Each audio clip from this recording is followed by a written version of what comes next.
I'd like to call the Dalton Finance Committee meeting to order. It is now 6:03. Thank you all for coming tonight. It's much appreciated to see all of our members of the Central Berkshire Regional School District, as well as some of our people from the town. So it's much appreciated that people are coming to visit us at our Finance Committee meetings. Tonight we're planning on having a presentation from the Central Berkshire Regional School District. We'll get to that in just a few minutes. We just have a little bit of business to take care of right from the start, and I'd like to entertain a motion for our minutes. I make a motion to accept the minutes as written. Second.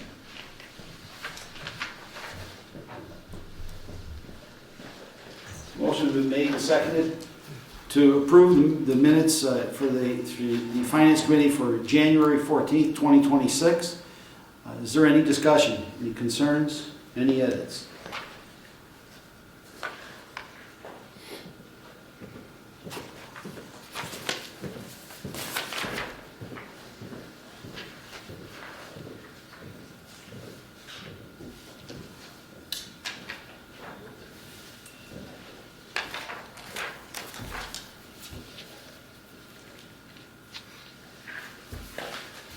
Really good.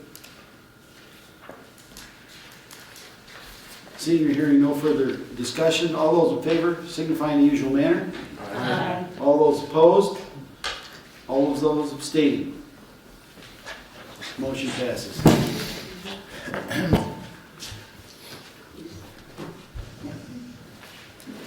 We just finished the minutes. Very good.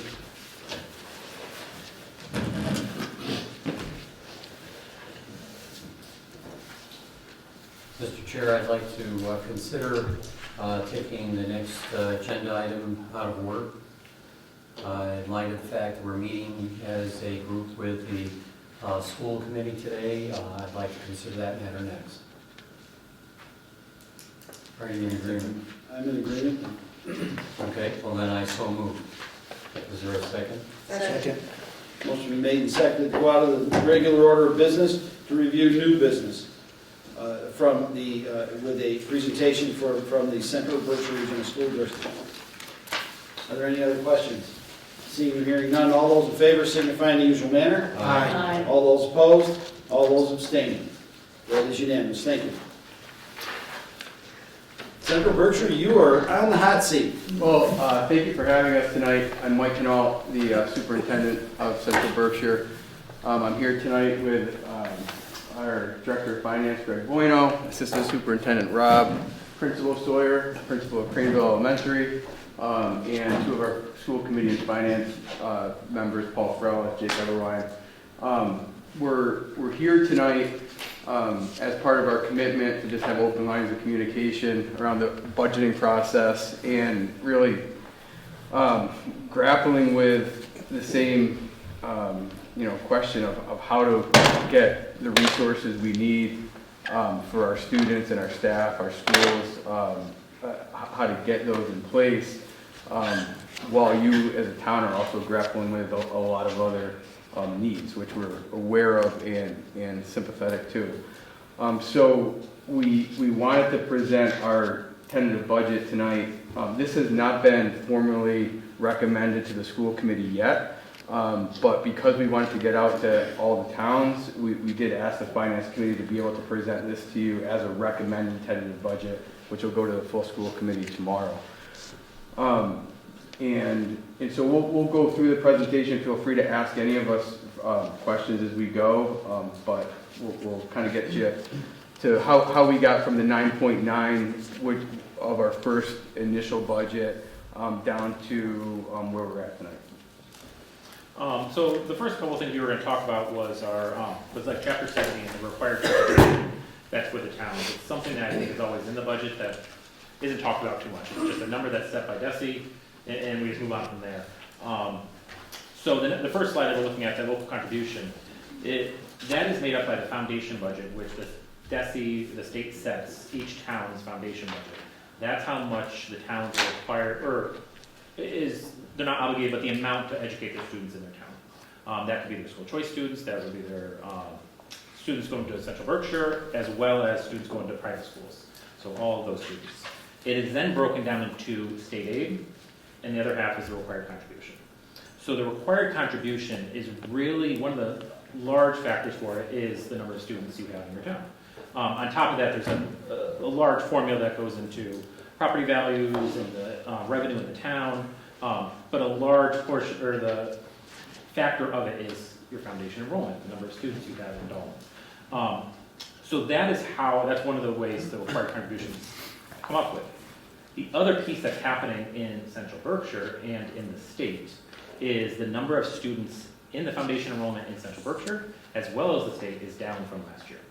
So I'll start with the state. So the state saw 14,000 students less than last year in their foundation enrollment. So if you look at that chart on the right-hand side, this is our first year we're really seeing a large drop in our state, in the Chapter 70 state aid.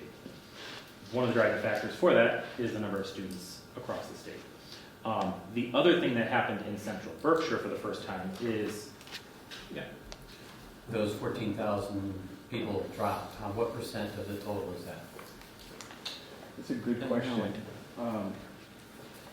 I am not sure, but I can, that's an easy number for me to get up, and I can send it out to you. If the money, the Chapter 70 money should drop, well, how much should it drop? Well, by the percentage that the enrollment has dropped, that represented by the 14,000 less people. But the other piece that happened with Central Berkshire is, for the first time, the state is saying the amount Central Berkshire towns need an aid for their students is less than we got last year. So they're not going to drop our aid down to that new number, but we are now in a category called held harmless, where we now see a per pupil increase. So for the number of students this year that we went up, or that have changed, we see $75 per student. So that is why when we get to the revenue slide, our state aid only went up a little over 1%. In past years, we were seeing 2%, 4%, 3%, which was more in line with what we were seeing as an operating increase each year. But this is the first time we're seeing that 1% increase in our state aid. Just while we're on Chapter 70, the Chapter 70 formula itself, which hasn't been updated since 1993, has some assumptions built into it that just don't hold true anymore. Especially when it's applied to rural districts, it puts us automatically at a disadvantage. There's talk of Chapter 70 being broken open, the formula, and being reformulated.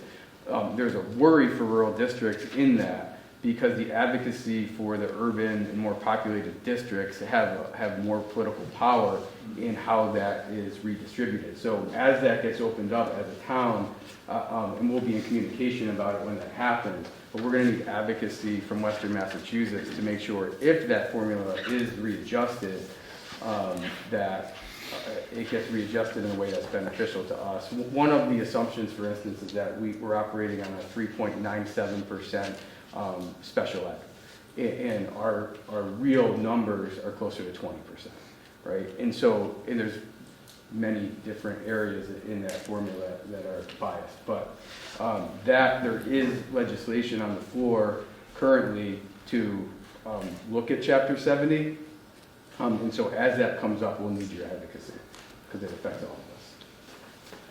What is the nature of that advocacy? Well, that's it. I know that our reps and Senator Mark are well aware of it. We talked with them last week with the school committee, actually met as a region. I'm meeting with them again at our superintendent's roundtable. I think if it actually gets onto the floor to open up, there'll be next steps. As of right now, they're doing listening sessions. There's chances for testimony. I participated in one about 2 months ago, and as those come up, many select board members and town finance committee members from across the state were there advocating.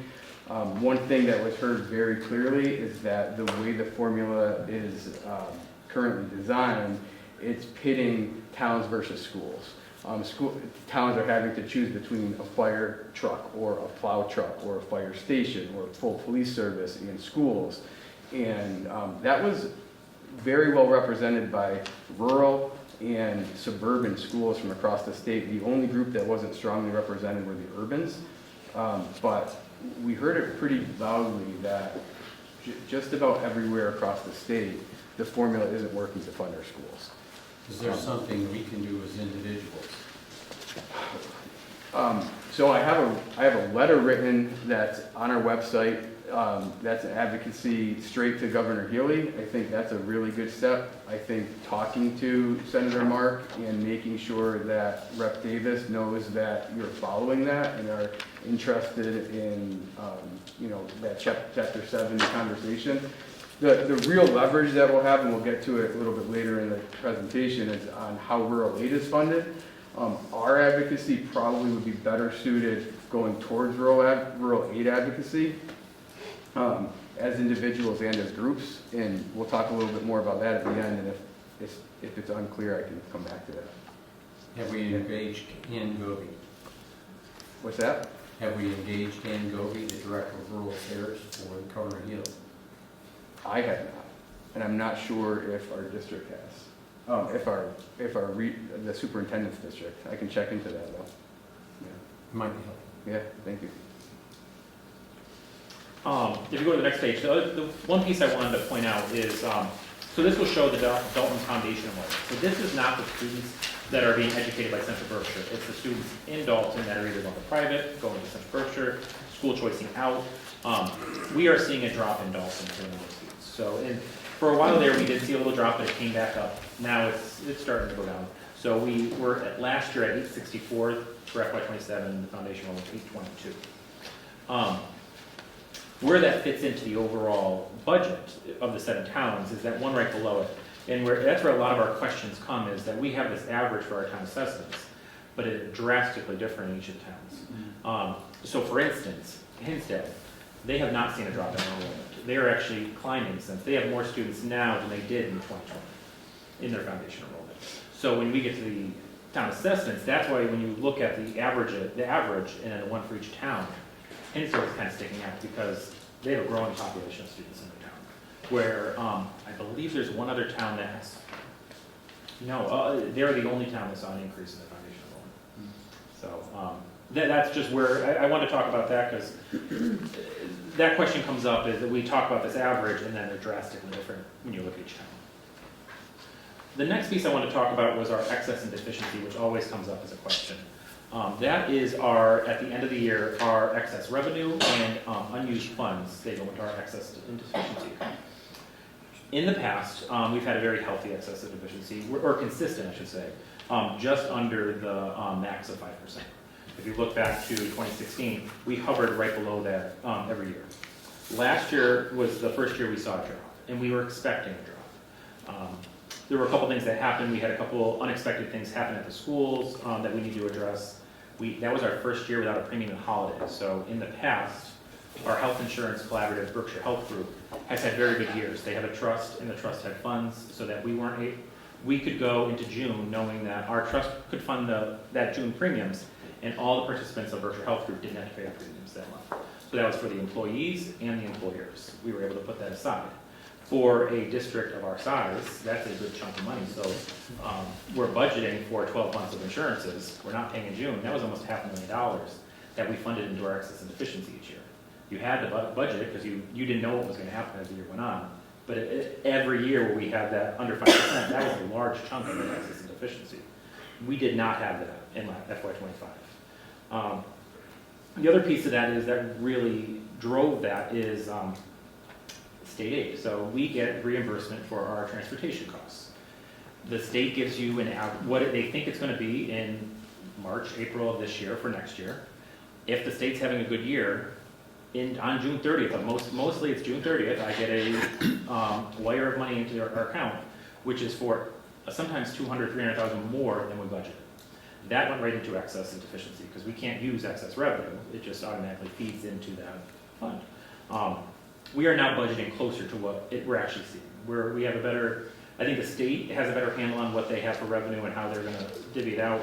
But we're also budgeting, expecting higher revenues, close to what we're actually seeing. We're now I think last year we were off by maybe 15, 20,000 instead of 200,000, 300,000 previous years. So that is really how that excess efficiency kind of stayed where it was. I think those days are gone. We're not going to see that in our budgets going into the future. But by this happening, we're feeling it in our budget this year. So when we get to the revenue slides, that's another piece I'm going to talk about.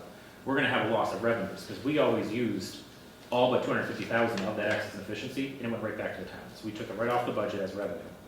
When that number goes down, now we have a loss of revenue in our excess efficiency lines, it's all going to go to the town assessment. That's the only other pocket it's going to go to, because we're not going to see large increases in our Chapter 70, in our interest income, in our Medicaid reimbursement. So when all of those are staying consistent, it's going to automatically go to the one that has, that's left, which is town assessments.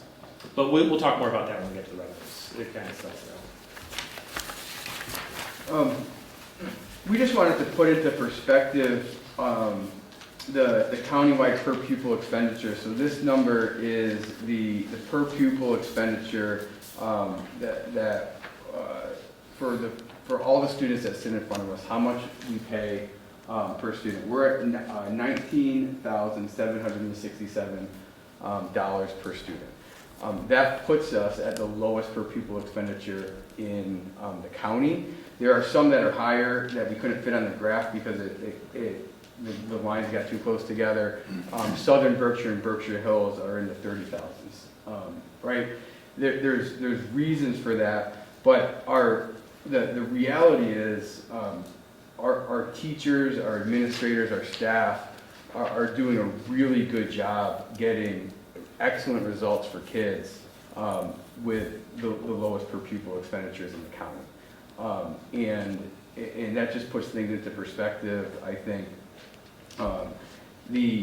Now, on the other side of it, we also looked at our net spending above the minimum, which we didn't include as a graph. We're at about 22% above minimum.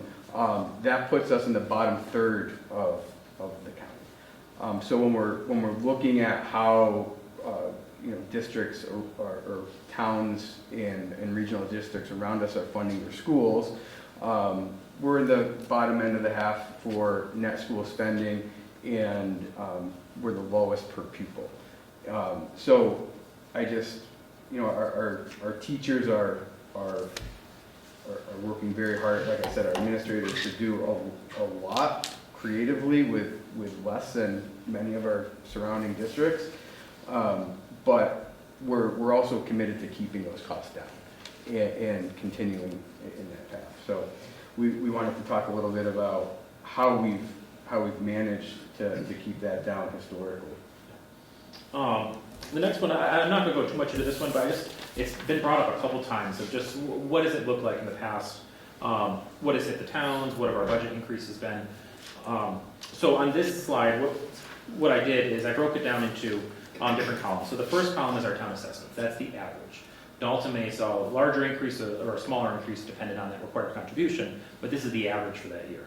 The operating is the amount, once you take out grants and revolving accounts, what is our budget going up? That's really the driving factor of town assessments. This is our 9-year average. The all funds is when I brought in any revolving accounts we use or grants. So revolving being food service, school choice, any of those things that can revolve over multiple fiscal years, and then the grants. Next to that is the capital, which you can see the years where we did for back in 21 when the building project hit for the first time, and then the changes from there on. We had an increase last year. And then the last piece is kind of bringing it all together. What is our overall all funds and our capital increase?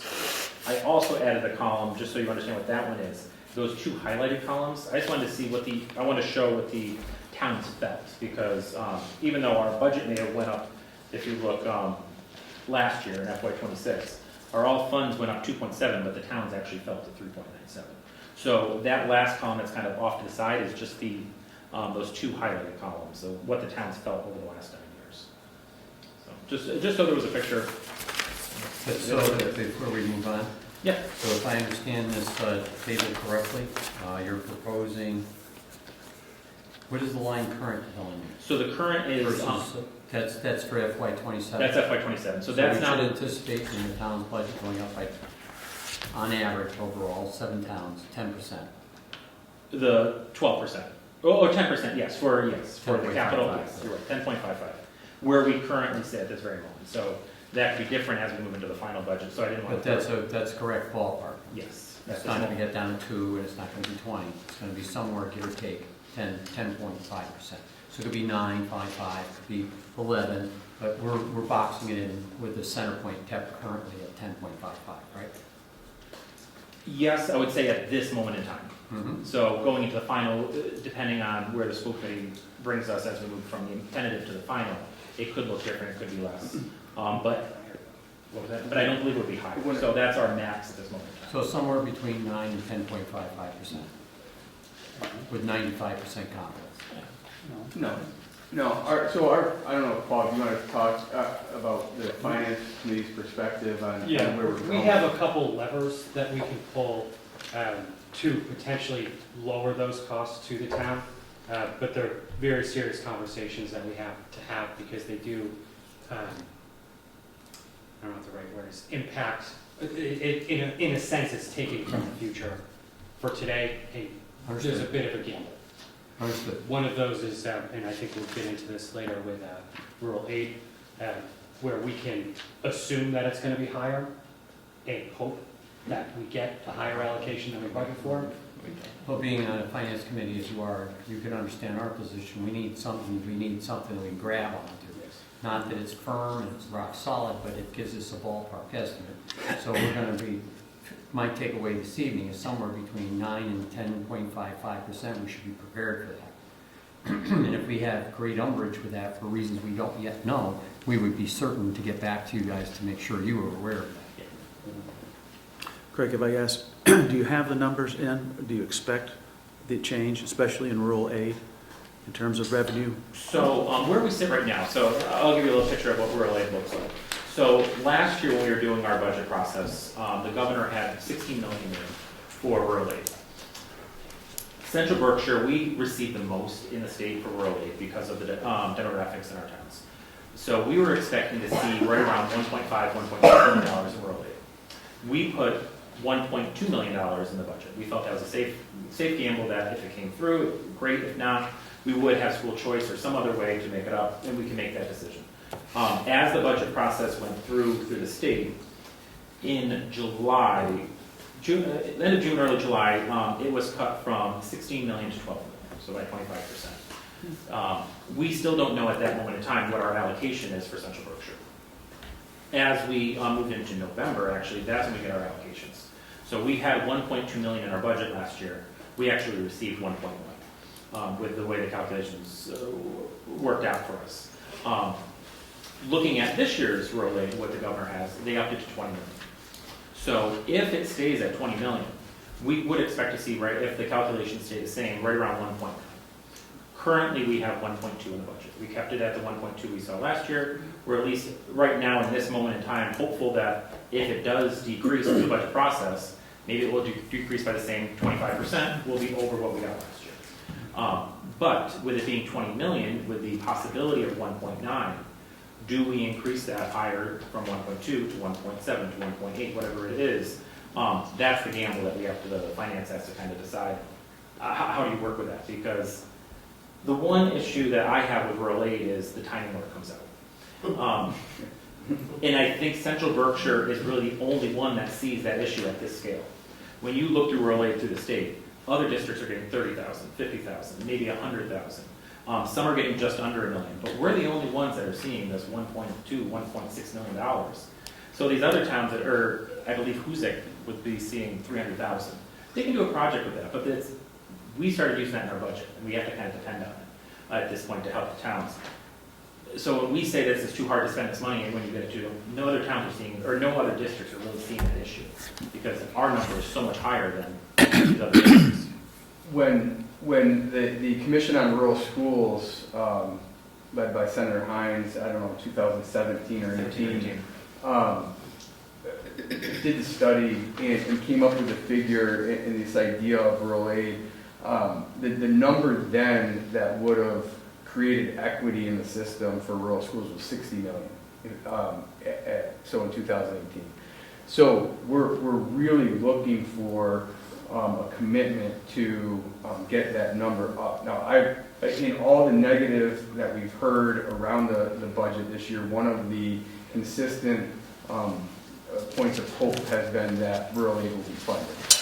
Partly because there's been consistent advocacy throughout western and central Massachusetts for it. The governor, funded it at 20 million. That could go up over the budget cycle.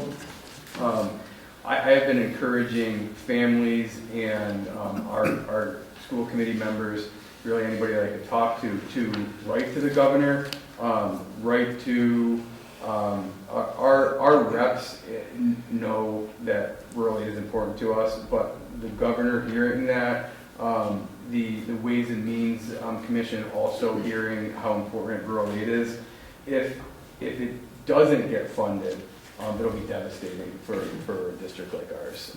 If it gets funded at the same level as last year, we'll still have some work to do, but we're really hoping that it gets funded at 20 million. And I think that the conversation that we're looking at in the finance committee is how much to leverage that possible money that we'll get from rural aid. And the one other reserve fund that we have, or the revolving fund that we have, is our school choice revenue, and how to leverage both of those to try to get some relief for the towns for the assessment. So, one area is obviously our operating costs, that the 4.9%, bringing that down without dramatically impacting the education that we're providing to kids. That's the work I think that we're really doing in the next few weeks. And then once that number's set, to then look at how do we then bring downtown assessments using those couple other levers that we have. And that number will be March. We'll have that number in March. And just a question, maybe Mike or Greg, but the timing of all this, I know it's in the mix, Yeah. but when does your budget have to be finalized, and when will you think the state will give you that number? That's the problem. So our budget needs to be finalized for March 12th. That is, I believe, 45 days before the first town meeting, or a little bit wiggle room. But that's when a regional school district has to approve the budget, 45 or 75. But the state budget process is still. We won't know until June whether or not where the rural aid lands. And last year we watched it all. We were watch it come out of the Ways and Means Committee, watch it come out of the House, watch it come to the Senate, go back to the governor, and watch it go up and down. And it'll likely happen that way again, but it'll likely land closer to that 20 million. We're hoping. And you feel that letters from the towns are going to meaningfully impact the probability of that? I do. I think Governor Healy is hearing, we're hearing that she's listening to the rural aid advocacy. Plus House and Senate leadership, because Representative Barrett in that conference call a week or two ago made a joke about the fact that if you really want to see change, we should elect a House Speaker from Western Mass, was the joke. But I would agree with you. the implication was, I think it was implied to put pressure on the leadership of the chambers. So. I'd be happy to help you with that advocacy effort if you give me your prototype letter. I will. Yeah, definitely. Yep. I will tonight. So as a point, Governor Healy made specific mention of the proposal to increase rural aid to 20 million as one of the centers of her platform at the MMA conference. So she clearly is touting that as an accomplishment she plans on bringing through. Excellent. You want to take this one? The budget reductions? Sure. Yeah. So we just wanted to show how we got from 9.9 down to the 4.9. The first one, we had budgeted, we knew that there was going to be a double-digit increase. Which table are you, page are you referring to at the moment, please? Tentative budget reduction. Thank you. So we had very conservatively estimated a 20% increase in our insurance costs, knowing that it was going to be a double-digit increase. We were thinking it was going to be a double-digit increase, and when that number came back at the end of January, it was actually at an 8.9%. So that was a $621,000 savings from our initial budget. Also, our charter school assessment allocated by the state came in with $70,000 less than we had anticipated. We also made a few reductions. The first being curriculum. We do not have a line in our budget historically for curriculum. And curriculum is something that our teachers rely on every day. It's what we put in front of our students, that our teachers need materials and resources to use.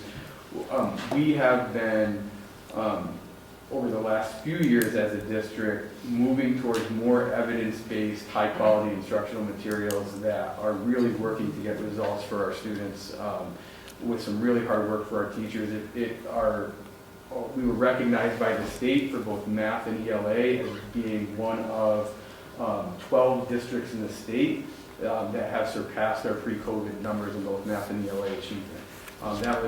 We were honored in a DESE ceremony. Nesicus itself was named the School of Recognition this year because of their specific math and ELA achievement growth over the past year. A lot of that has to do with the hard work of our teachers, but we've also shifted to high-quality curriculum materials over the past 2 years. Yes. ELA is? English language arts. So it's the English measured by the MCAS test. Thank you. Yeah, and so we're getting good results and much better results than a lot of rural districts. And part of that has been our commitment to using these evidence-based practices. They're expensive. We budgeted $330,000 in the curriculum line, knowing that we have some contracts coming up, multi-year contracts with our K through 8 ELA curriculum and 2 of our English curriculum. So when we had that $330,000 budgeted in the interim, I did get a commitment from Senator Mark to earmark $250,000 for the district for our curriculum needs. Now, it's the long-term solution that we're looking for is for DESE to help fund the long-term implementation, especially for districts that are doing it successfully, because it was a DESE push to have districts implement these high-quality curricula. We were supported in the pilot phase and in the initial implementation, but then the funding dropped off. So we're asking for long-term commitment to keep our curriculum alive. In the interim, Senator Mark has cautiously, optimistically earmarked $250,000. So we're comfortable removing that from the budget for this year, knowing that if we don't get the earmark, we can make it through next year with what we have, and then we can be creative with how we basically would shorten the life of our contracts and go with one-year contracts until we can secure more funding. But with that earmark, we were comfortable taking that out. OPEB, do you want to talk a little bit about the decision-making around removing the $350,000? So OPEB or other post-employment benefits. So as a school district, regional school district, we have retirees who we owe their health insurance for. We also have employees who are going to retire someday. So they're also going to be part of this OPEB number, this constant moving number. So as a school district, the school committee decided to, back in I think 2017, start an OPEB trust, where they've been depositing money into the OPEB trust to help someday, I guess, pay off the retirements in that OPEB, the OPEB liability. We've been funding that for a number of years at $400,000. That's I think, looking at other regional districts or school districts in general, that's a very high number that others weren't meeting. 400 is our contribution to the pot each year, is that correct? What was that? Our 400,000 is our contribution to the pot. Yes, How much is tapped out of the pot each year? we don't touch the top. The pot doesn't get by people, retirees and No, things, so they currently don't. we're funding those. I believe at this point, the school committee could decide to start pulling out of that trust, funds out of that trust to pay for retirement benefits. That's all they can use it for is retirement benefits. But I think it's a larger conversation when you start doing that, because if you're not funding it at a consistent, it's creating a hole that at some point the towns are gonna have to fill that back in if we take out a portion. Right, I'm not looking to take anything Yes, out, but I'm just it's trying to correct. understand the dynamic, and Yes, it it's sounds to correct. me it's like it's a pot. The only thing that's happening here is the pot gets added to, nothing gets taken out at Nothing this is taken point. out, yes. So we're creating an endowment that in the future maybe get to the point of being somewhat self-sustaining. Yes. Very good. So what happened is we were funding 400,000 per year for multiple years. Last year, the school committee dropped that down to 50,000. So as we moved into the initial budget, we brought it back up to 400,000 to kind of see what it would look like if we went back to the way it was, moving to the tentative, looking at the numbers and the town assessments. It didn't make sense to bring up that 350, so we dropped it down to 50,000. And that's why we're saving 350, because we was 4, and we're just going to keep it at 50. Right. Thank you. Can I just ask one question, Greg? What's it funded at now in terms of a percent or a We're number? right around, last I checked, around 5 or 6%.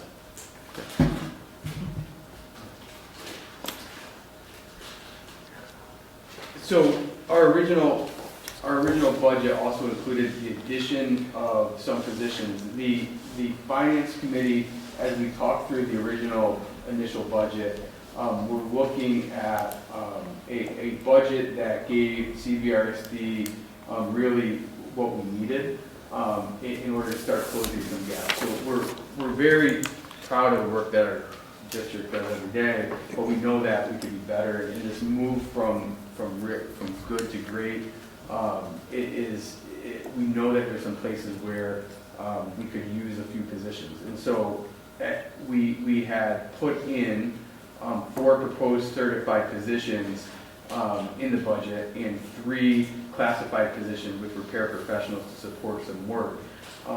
We removed those from this budget for a few reasons. We actually received a grant that is going to help us with some professional development that is going to replace one of the proposed positions. We also have 2 positions that were cautionary. We have a class at Craneville Elementary that is relatively large, and we were trying to anticipate if there were any move-ins in 5th grade at Craneville for this year. It would likely require us to add an FTE, so we were trying to do that early in the budget process rather than coming back to the finance committee in August and asking for another position. But given the state of the budget, we removed those 2 positions. Another one of those positions was at Kittredge Elementary School, where we have a 4th grade that's currently at it was at 26 students when we made the initial budget or initial conversation in November as we were designing that budget. And now, as we look at the number again, we're at 24 projected for next year. And so we were willing to take that out of the budget and have that class size sustained. So that's where those reductions came from. We've also removed $35,000 for Chromebooks. This is for K-1. We are currently a 1-to-1 Chromebook district, meaning every student starting in kindergarten has a Chromebook assigned to them. They have their own Chromebook. We are looking to move in K and 1 to a cart-based system, so not every student has a Chromebook. That will be a $35,000 savings. We also the insurances, the $55,000 insurance were associated with the FTEs that we removed, and we also took out 2 capital projects that they were small, three capital purchases that had been included in the initial, including a zero-turn mower. We have one zero-turn mower that has needed frequent repair, it is in need of replacement. We're trying to find something other than a capital expense to replace that. And the other two were, They're still on the sheet. When we get to the capital, you'll see, look into them, but there were two projects both at Kittredge Elementary School. So one was some trim repair around the building. The town has asked for that in the past. One piece is there is a lead abatement as a portion of that, which kind of drives up the cost. The other one was we were having some issues with the gym floor at Kittredge Elementary School due to water coming in from the exterior doors. And with that being said, neither of the projects need to be done at this moment. We had a conversation with Hinsdale, so they kind of know they're on the horizon, and we'll try to address them again in the future. But looking at the assessments and where we were at the budget, it was a hard sell to add a couple capital projects. the increases that still remain in the budget as of now, we just wanted to, there is the overall increase of $1.8 million over last year's budget. We just wanted to speak to a few of those pieces as well. The certified staff, the elementary school teacher and the skills development teacher, those are two teachers that are currently working in our schools now. They were added in August, one based on a student's IEP, so we're legally required to have that, and one based on unanticipated enrollment at Hinsdale last year. The number of students who enrolled in kindergarten was more than double what was on the census. And so when we landed in July and we saw the number, we had to add another teacher. There are 33 kindergarten students at Kittredge, all from Hinsdale and Peru.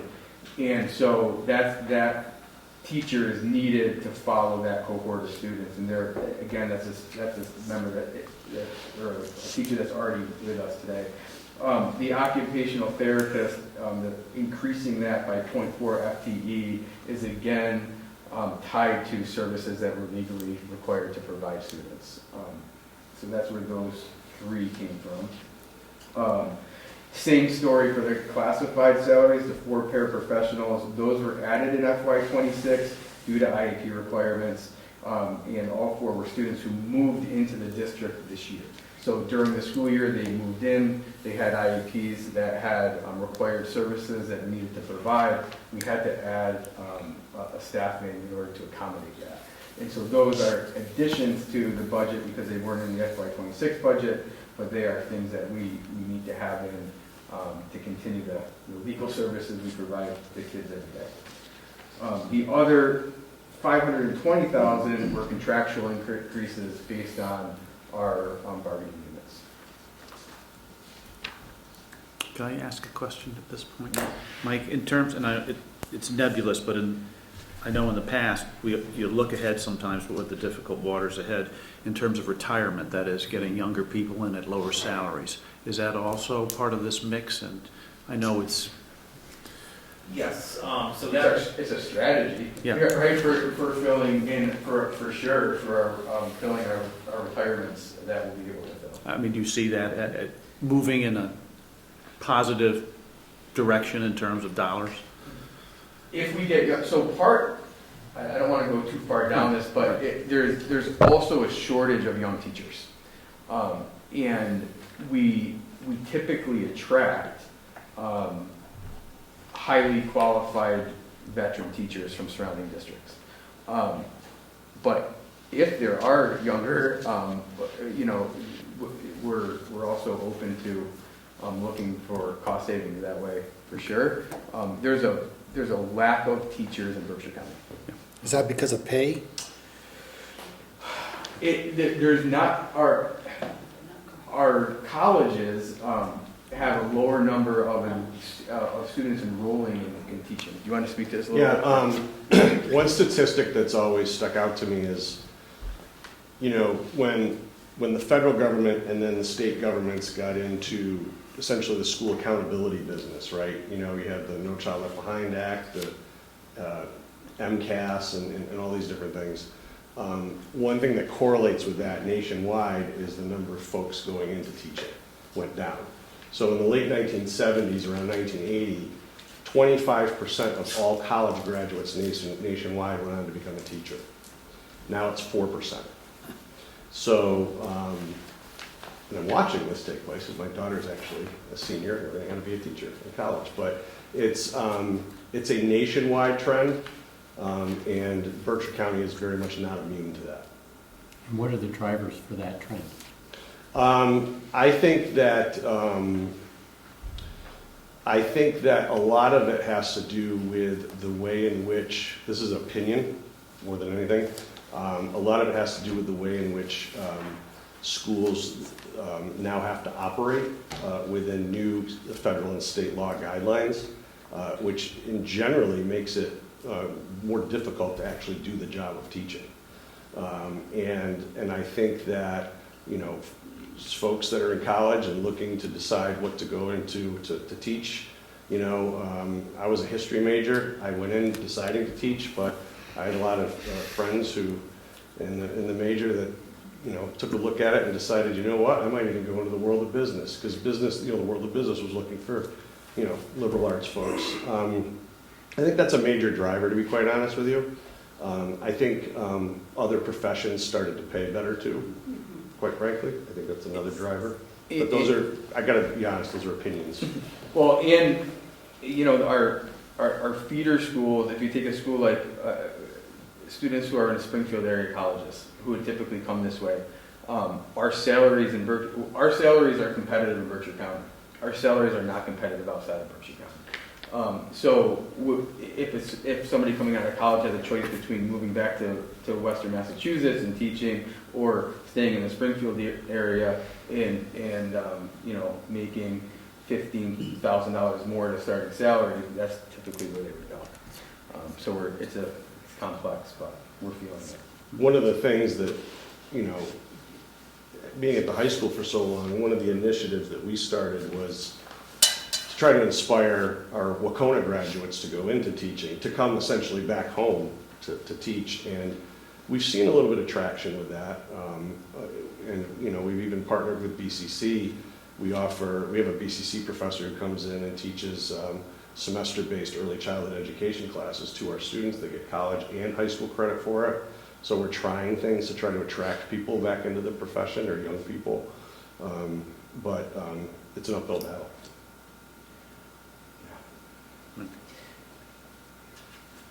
On top of the contractual increases, we have some fixed rates that are also increasing. So, for instance, our people transportation, that's our buses getting our kids to school and from school. We are seeing a 3% year-over-year increase. We are moving into our 5th year of a 5-year contract, so we'll be going out for a new contract for FY28. Another piece of this is our insurances. So even though we did not see the 20%, we did still see an increase in our health insurance. So health insurance went up 8.75. We're anticipating an increase in our retiree health insurance. So active health insurance for our employees runs July through June, but our retirees run January through December. So they did see a 16% increase this past January. Berkshire Health Group is expecting to see at least a double-digit increase in that as well next year. So we do have a 10% in there for retirees, as well as a small increase for dental. But dental, in the grand scheme of insurances, is much smaller. Can I ask a quick question on Yeah. the transportation? Are we getting any other help, or has that increased at all, the help with transportation within the, 'cause that's always been a bit of an issue for us. We have this rather large transportation budget, and the state promised 100% participation. We've, as I recall, yes. haven't even seen 50. No, we do see. In the past, we saw, a couple of years, we saw upwards of 90% reimbursement. Right now, they're anticipating for next year, what they're saying is anticipate 80%. So I have just under 80% in our anticipated revenues. I think it's actually 78% I have budgeted. So we do see some. Okay. It's gone up over time. Kind of. It has gone up in time, and that is that piece I was talking about earlier, where if the state was having a good year, where they told us we would see 70% or 75%, we really saw 92% that year. So that's where you're trying to budget and use it to help the towns, but then you can't because it's coming in at the last moment. And where that you would have felt that was in the offset in your P&D. A couple other things, so we are seeing some increases in our special education costs. A large chunk of that is our out-of-district tuition. Those are students, actually multiple this year, that have moved into one of our 7 towns, never stepped foot in one of our 5 schools, but they are already in a out-of-district school. We just take over the bill. Highly complex needs Yes, in highly. residential usually. Right. So we are seeing an increase in the lines, but we're also seeing an increase in our circuit breaker reimbursement. So that is always also a year behind. So the expenses are happening now. The reimbursement will come in next year, but we did see an increase in our circuit breaker last year. So it's kind of offsetting some of these increases. They're all not getting it in the operating budget. We're also, as a county superintendent's group, looking at, this is an issue in all of our districts, and we're looking at if there's possible ways of collaborating, especially around transportation, because a lot of us are sending students to similar schools, and so we've started actually pooling all of the county out-of-district places to see if there are possibilities for cost savings for all of us. We don't have a collaborative. A lot of larger districts have collaboratives that take a little bit of this burden off, so we're looking if there's a creative way to help all of our towns in Berkshire County. Another big chunk we're seeing this year is our Chromebook and computer renewal. So that is both Chromebooks for some of our students that are in a cycle of getting, I believe it's our 9th graders that will get new ones next year, but also teacher computer renewals. So last year we did try to budget this, and it came out when we were looking at moving from our tentative to final. It was one of the reductions. So we did not do a computer renewal last year, and what that did is it now compounded to a larger renewal this year, because the ones that didn't get addressed last year need to be addressed, and the ones this year. So right now we did cut some things out with the para Chromebooks and the K-1, but we do still have a large renewal that we're looking to replace. We have a very comprehensive 7-year cycle for all of our tech. Everything that's in from our projectors to every computer or device that's in our district.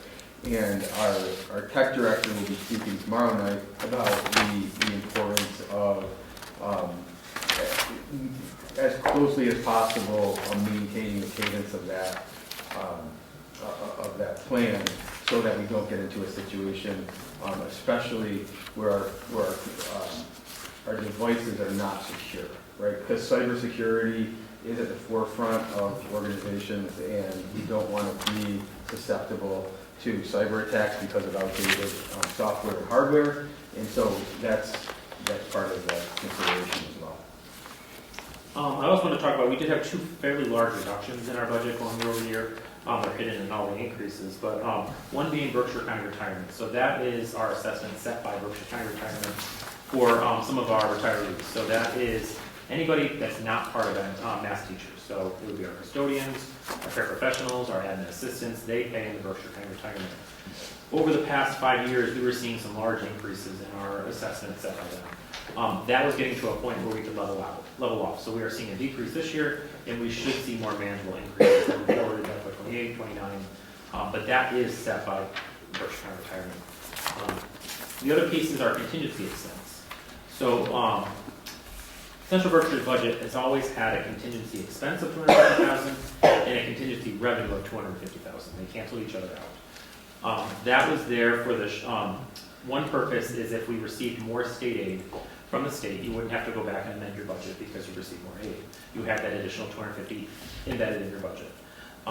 The state came out this year with guidance saying that if you get more state aid, you must go back and amend your budget to show more revenue. You can assign an expense to it so it doesn't change intricate, like the kind of assessments or anything like that, but you do need to amend your budget.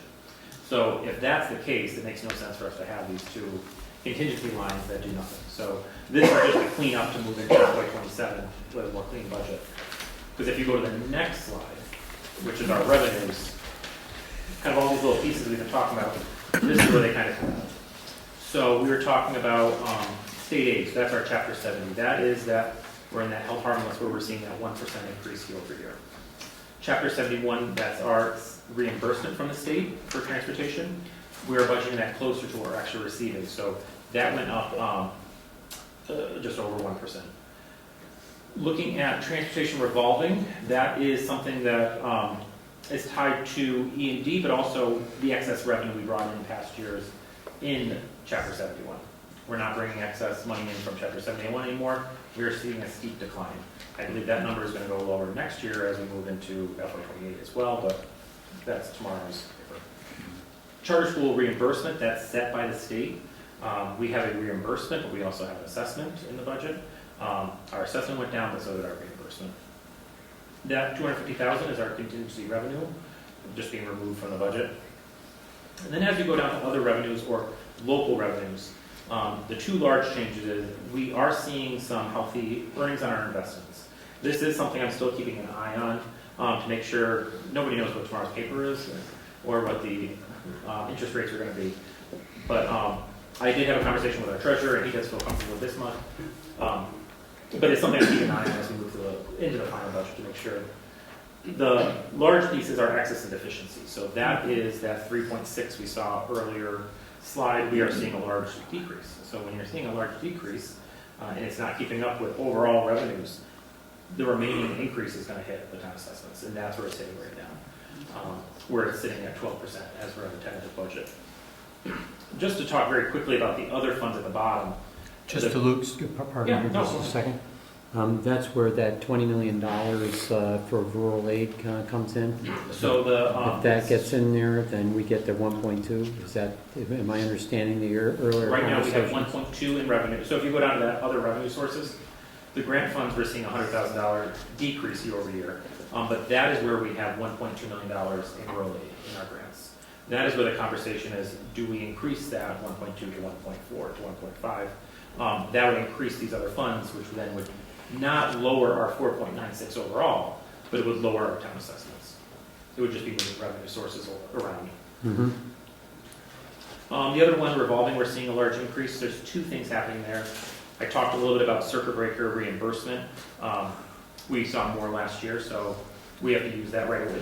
We have to use it either in the year you get it or the next year. We say that we don't touch it that first year, so we know the exact number. That was able to increase our revolving line for circuit breaker. But we are also using more school choice funds. So school choice are the funds we receive for the students coming into our district from surrounding areas. So as a district, Central Berkshire has more students coming into the district than our 7 town students going out to other public schools. So we have revenue, overall revenue coming from school choice. Last year we used $348,000 out of school choice for expenses. This year we're currently using $500,000. So with those two driving factors of circuit breaker and school choice, that is why you're seeing that large increase in our revolving line. Greg, what are the numbers in terms, I know Dalton's population's going down, but how many numbers total from the 7 towns? And then how many additional school choice? You know. We have, I don't know the number going out, but I do Well, know the that net. as of coming in. question? You want foundation enrollment versus school choice. Yeah, So foundation, district-wide. what? district-wide enrollment is 15. 13 and change, and then 1550 Overall. overall. Yeah, and that's, the choice students are Yes. increasing in number. Yeah. Okay, thank you. So with all that said, with that overall 12% increase on town assessments, if you go to the bottom half, that is where it shakes out for each of the towns. So you can see we have, it ranges from a 7% in Cummington to a 15% in Dalton, or in Hinsdale, excuse me. And that is, one of the driving factors is that required local contribution. What the state says the town can afford more. Hinsdale's, if you look at their required contribution year over year, they did see a large increase from what the state's saying they can afford. The percentage of the 5-year average, which is how the rest of the assessments are being figured out, so like the balance and transportation, there's more protection to that because it's a 5-year average. So if Dalton sees an additional 100 students next year, they're not going to feel this large increase in their overall budget because of the 5-year average. So that's why these assessments are really primarily tied to what the state's, there are changes in required local contribution. Earlier in your presentation, when you were talking about a number of 10.55%, here we're looking at 12.11%. So if you look at, if you skip to the back page, I'm gonna skip over rural aid real quick, but if you look at the tentative capital assessments, which are very small, I apologize if it's so small. Dalton is seeing a decrease in their capital assessment by just over 56,000. So the capital, and that's due to the change in, because our two capital projects are both at the high school. One is a renovation of the old high school that we still have a couple years left to pay off, and one being the building project, the new school. Both projects are happening in Wacona. So as populations of students move through the school, it changes. This is not a 5-year average. This is who's sitting in the school on October 1 of this October. So last year's senior class was larger than Dalton's freshman class this year. So that's why you're seeing a smaller, or you're seeing a reduction in the capital level. So the 56,119 is the difference between the 12.11% and the 10.55%. Yes. Is that So correct? that 10.55 is these two. Is combined, that's netting it out. Yes. Thank you.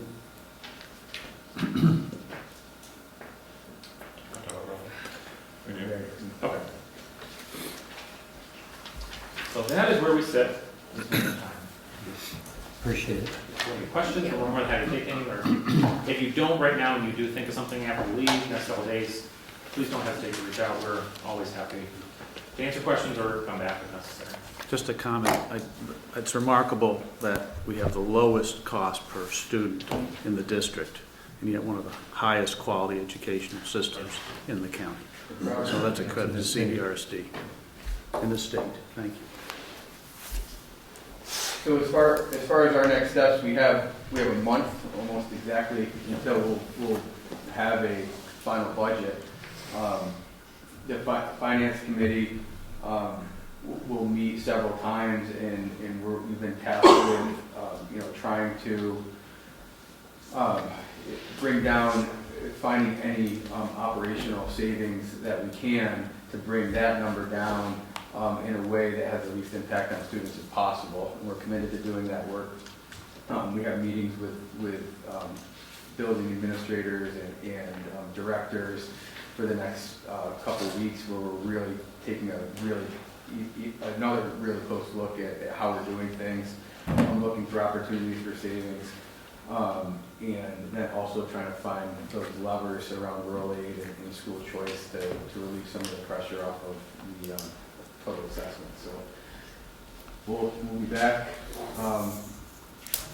We also have public hearing on 26? February 26th. So if you think of anything, or you want to come and talk to us about this again on the 26th, you can come to us and we'll be there to listen and engage there as well. When roughly do you anticipate the final budget? March 12th. March 12th. That's the night that it goes to school committee. So that's that.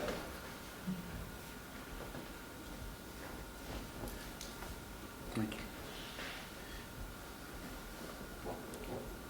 you. The reason I'm asking is I may thread in, I have a March 11th, we have a budget deliver. Our regular meeting is budget, for our budget is regular, it's March 11th. So we'll have a gap to March 25th. We may, if it's not too stressful, we may, because it's going to be shortly after your foundation budget or your budget that you have, we will have our discussion and approval of that. Although I don't know when roughly will the select board take it up, or do you want to have us take it up before the select board? Which works better for Which, the school board budget? the school budget, yeah. specifically? That's on you guys. I mean, I don't get to tell you, because it's not my budget, so I don't get to tell you what order to Okay. review it. The anticipated would be what I'm thinking is, because generally it takes a bit for us to go through that, the thought, well, comment. Well, the part that works right. Let's see. It would be the 18th. Would that be something that would fit March For the 18th? final, for us to deliberate on the final, on the, Yeah, I think so. We don't have, what day is that on? that's a Wednesday. That would be the only, just to let the committee know, that would be the only budget we would take up that day. Because it takes us, like tonight, it takes us a fair amount of time to go through it and just find out why, how you arrived at what you arrived at, and that kind of thing. So that would allow us, the other 4 meetings that I've scheduled, that would allow us to be able to kind of dive in and get the rest of our work done. Is that, We open that. you can do March 18th? Yep. Okay.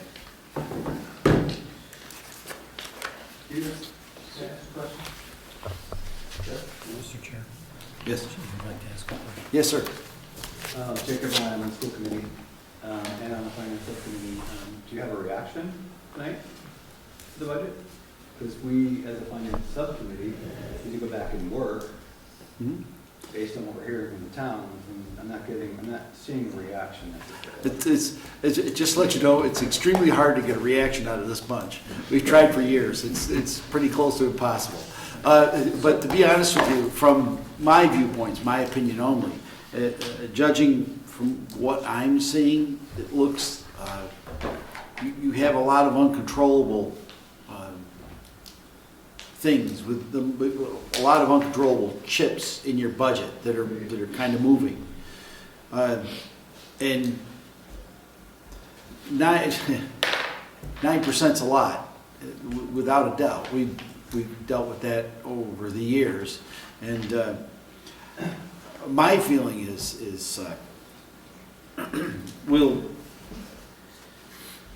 the town of Dalton is going to end up having to take some level of, and I have to talk with Eric at further length with this number in front of us, as to what the impact will be to the town. It's a number. Yes. Yes, sir. So I can speak to that. So if you take last year's budget, the 2026 budget for the town of Dalton total, and you add in what we're allowed to go up from Prop 2.5, as well as the amount we were under the levy before, the town budget could theoretically total, including the school district, go up about 810,000, 811,000. 810? Yeah, so this is predicting roughly 1.1 million. So we're looking at a year-over-year town reduction of at least 3.25. So, and that's going to be, given that we're also obligated to, pay salary increases, and our healthcare costs went up 8.4%. That's going to be a tough, that's going to be a pretty dramatic number for the town. And look, I get it, we're all in, this is, both the school district and the towns are, kind of in deep water on this. But that is the repercussion of the town right now. My perspective was that over the last 4 or 5 years, it's gone up by 2%, 3%, 4%, 3%. It's that kind of range. Coming in tonight, I figured they're going to get out the old violin. We're hearing about a 3 or 4% increase. And instead, there was a new violin out, and it was playing as a 10% song. So, that's kind of staggering because we are so close to our levy limit. That's going to mean we're going to have to do draconian things elsewhere. And that's not good. And this is just me talking. Obviously, it's not a vote of the committee. Anything you can do to seriously, and seriously doesn't mean drop it 2%, but decrease it from 10% is going to be well appreciated because there's going to be a lot of tough belt tightening this year in the town of Dalton. So if people can see that school is struggling just as hard as everybody else is struggling, they're going to appreciate that. And because we haven't had a chance to deliberate and digest a shockingly new number, I don't really have much more that I can say confidently to you at this point. Well, yeah. That's kind of what if anyone else would like to speak, please do. It's going to be an extremely tough road for us. I kind of saw it coming last year, and I don't know where we're going to end up. And I think that's why it's at this moment in time, it's quite dour. As we all go through this budget process, it's unfortunate that we've ended up in this way. There is there's been talk of, and maybe insight into, we talked about it at the annual Finance Committee meeting, was a crisis of state aid that has hit. Massachusetts, probably one of the hardest, is, and I don't know if you've heard of it, but what's happened is since, correct me if I'm wrong, Tom, but it's somewhere in the 1980s, might even be the 70s, but it's 1980s. The state has kept state aid below the cost of living. So we're roughly, our state aid right now, and that's both Chapter 70 and all of the other various chapters that the town relies on. Those we're approximately 25% behind where we should be had we kept up with simply the cost of living. And that's why the towns, and many towns across the state, as we spoke to, are all beginning to bump up against Prop 2.5. And it's somewhere, somehow, and what's really remarkable about it is in probably the last 6 to 8 years, the revenues at the state level have been quite healthy, but that hasn't come back to the towns in general. So it is a concerning crisis. There are many people that are working on it, trying to solve the crisis. I don't know how we're going to get out of it at this point, because it's not trending in the right direction for all of us. So you guys are in the same boat we are. Right. So I think I guess we're trying to let you know that we're very much in the same boat. We feel your pain. Bring on what you can, do the best you can, as you always do.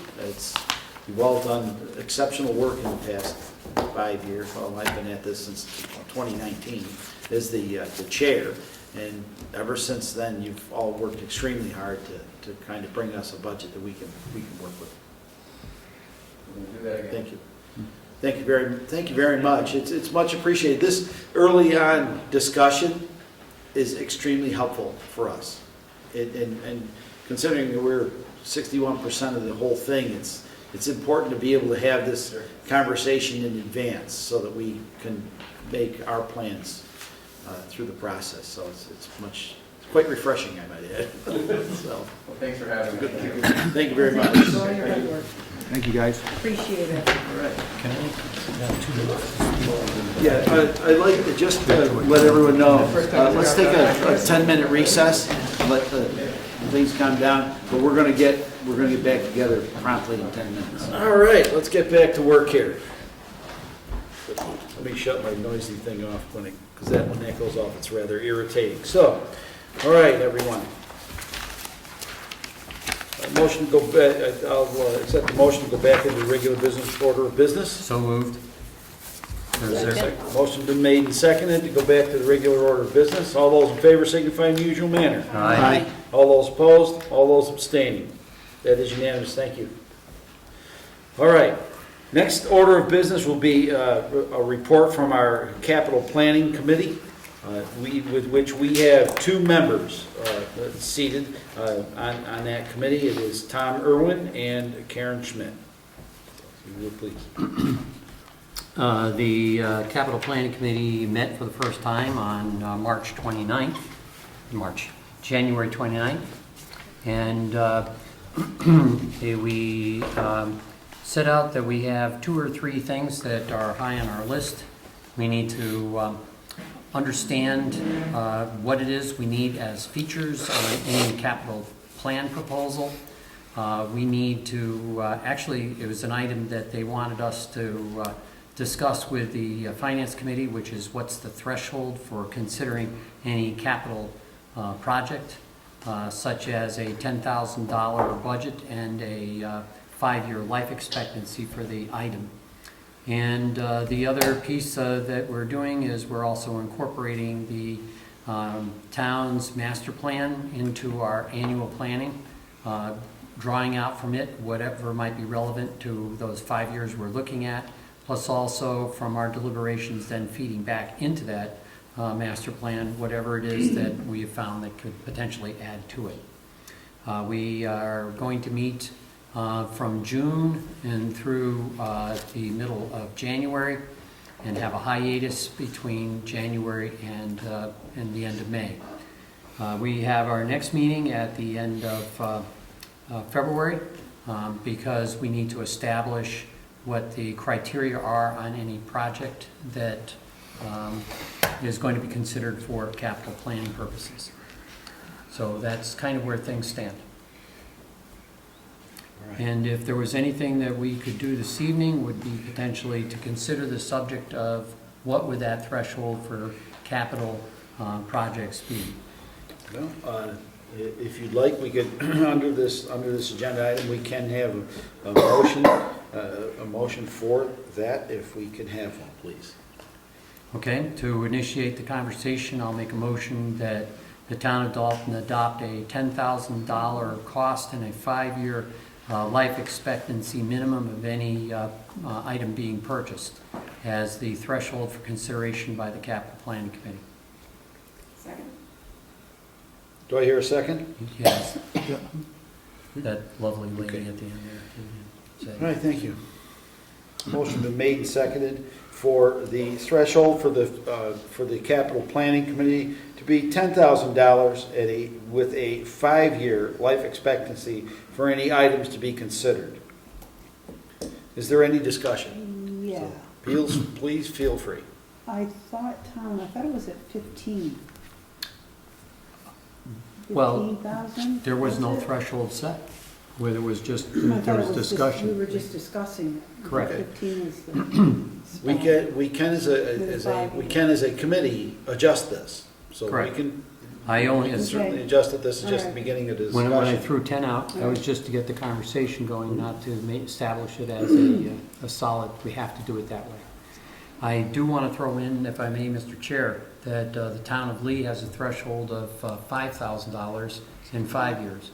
And they have been doing that for over a decade and have had no issues. Not that that's good, bad, or indifferent, but because a lot of our work grows out of what they did in Lee, I thought it might be helpful to have that as baseline number. 5,000? 5 it is, yes. It's going to start to sound like an auction. So from my Yes, sir. perspective, yep, so from my perspective, that's definitely, I think, too low, because I think the capital, wants to focus on big picture items. I would actually say the numbers I lived under before, different state, smaller town, was, 5 years ago was 15,000 for capital threshold. By the time I left, the Board of Finance had upped that to 25. You're free to set any number you want, but I think a $5,000 capital item, there's a lot of little things. That's a slide-in sander, or a significant repair of a plow. And I don't think that's really something the Capital Planning Committee, I think you should be focusing on bigger ticket items. Well, from my perspective, if somebody was going to repair a plow, that thing's already been purchased. So if you're going to repair the plow, that's pure expense. I would never consider that for a capital item. But do we want to go and if we were to buy a new one of those industrial strength lawnmowers, where a riding lawnmower that costs $5,000, $6,000, sometimes $10,000, do we want to be, worrying about things of that size or not? To make it simple, just taking an object like that we can think about. Do we want that to be included by the capital planning committee, or do we want that to be ex the capital and falls to the finance committee?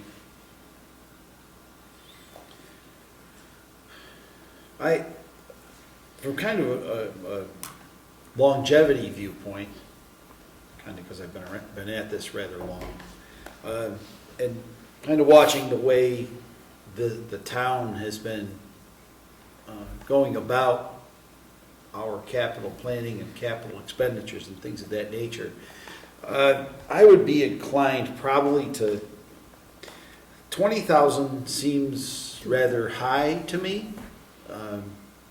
It's not unreasonable, and this is kind of to get started. Once we kind of get the planning portion done, we can lower the number, because then we can go and work on the smaller items. But right now, the town of Dalton's got some pretty big stuff in front of it that the capital planning committee has to kind of focus on. Oh, I think that would be over 20,000. Well, we could do that too. Not that I would.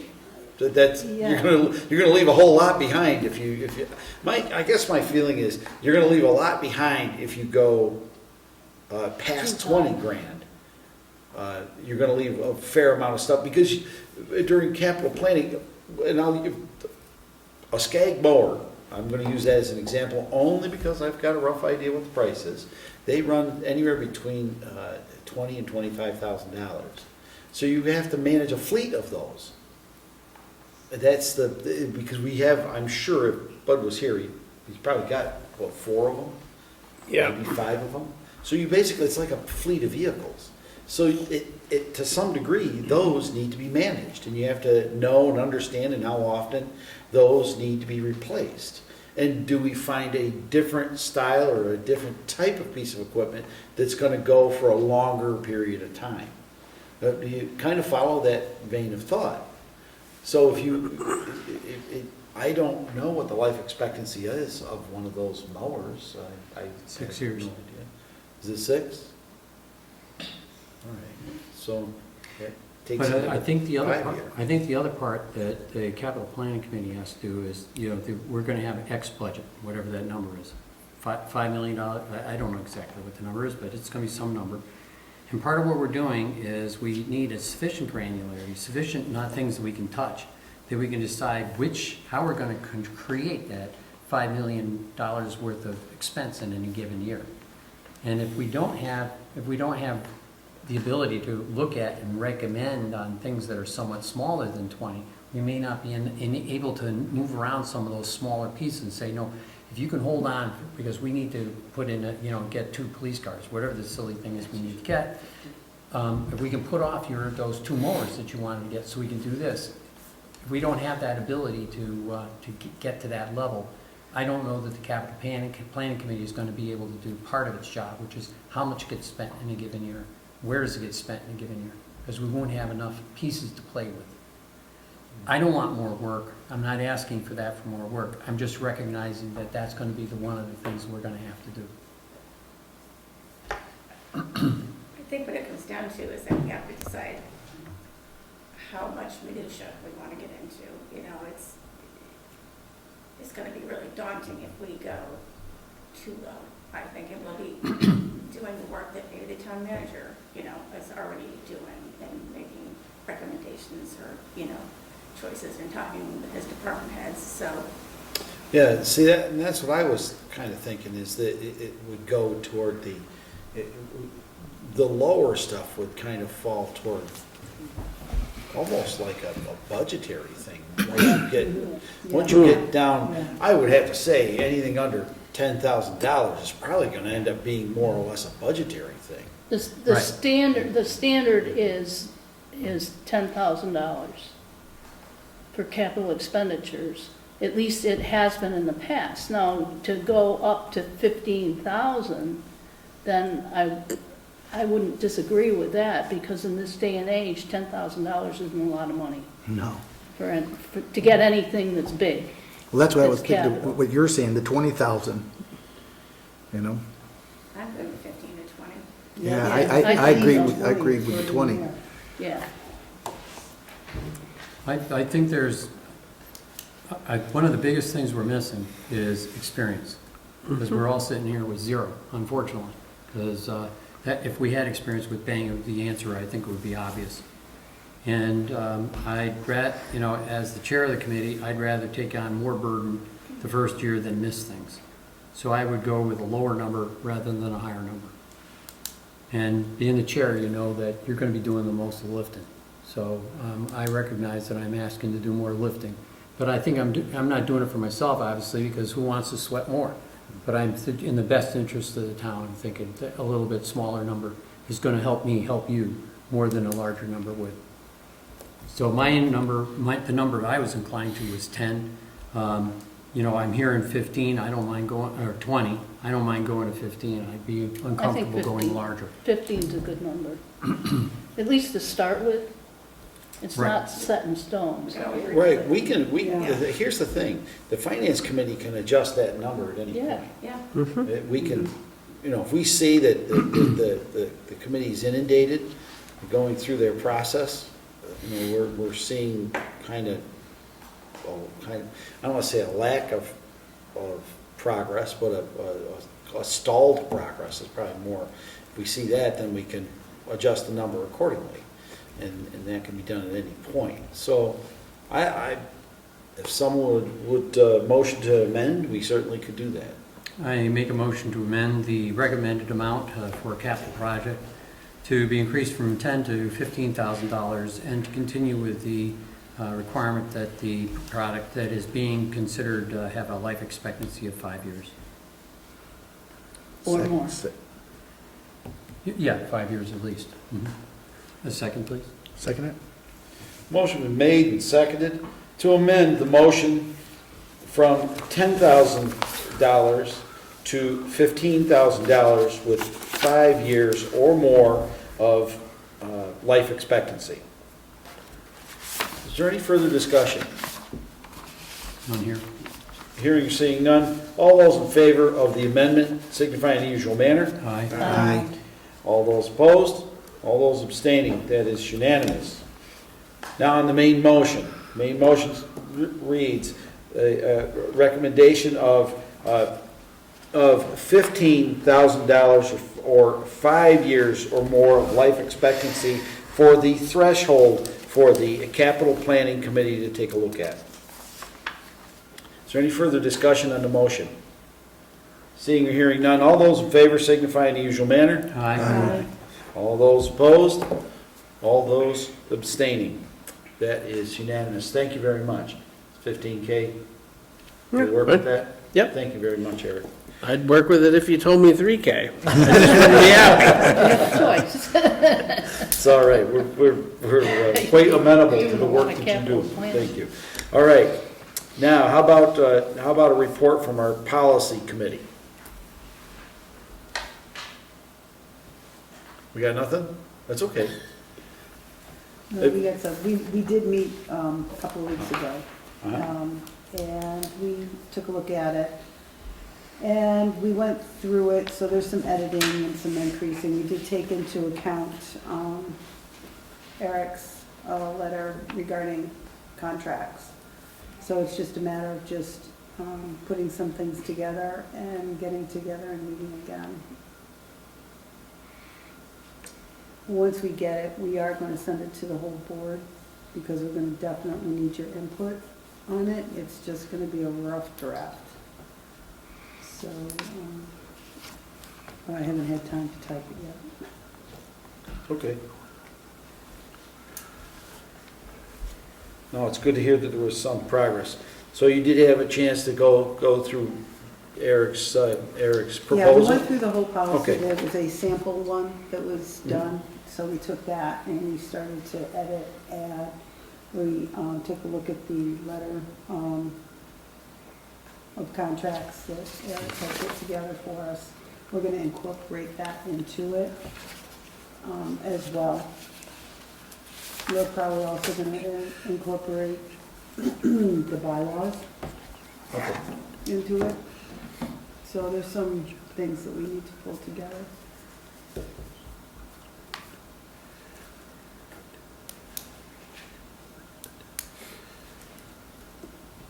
and then I'll send that out, and the committee will meet again, and then, When do you anticipate another meeting? I don't know, the budget's really taken up a lot. No, that's fine. That's fine. If you're not I anticipating don't know. one for a while, that's Things fine. have lightened up a little bit on my personal one, so I'll start getting together and put that probably another week or two. Okay, So- cool. All right. That sounds good. Thank you very much. You're welcome. Okay, so next is new business, budget planning, and I distributed every, But before we do that, are we Yes. going to discuss this? well, that's coming, Okay.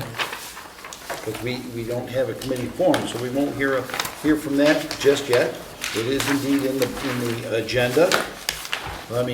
Here we are. So many papers today for a light meeting. All right, so as I sent to everyone from the Finance Committee, our schedule for deliberations. And I just want to kind of bring up to everyone,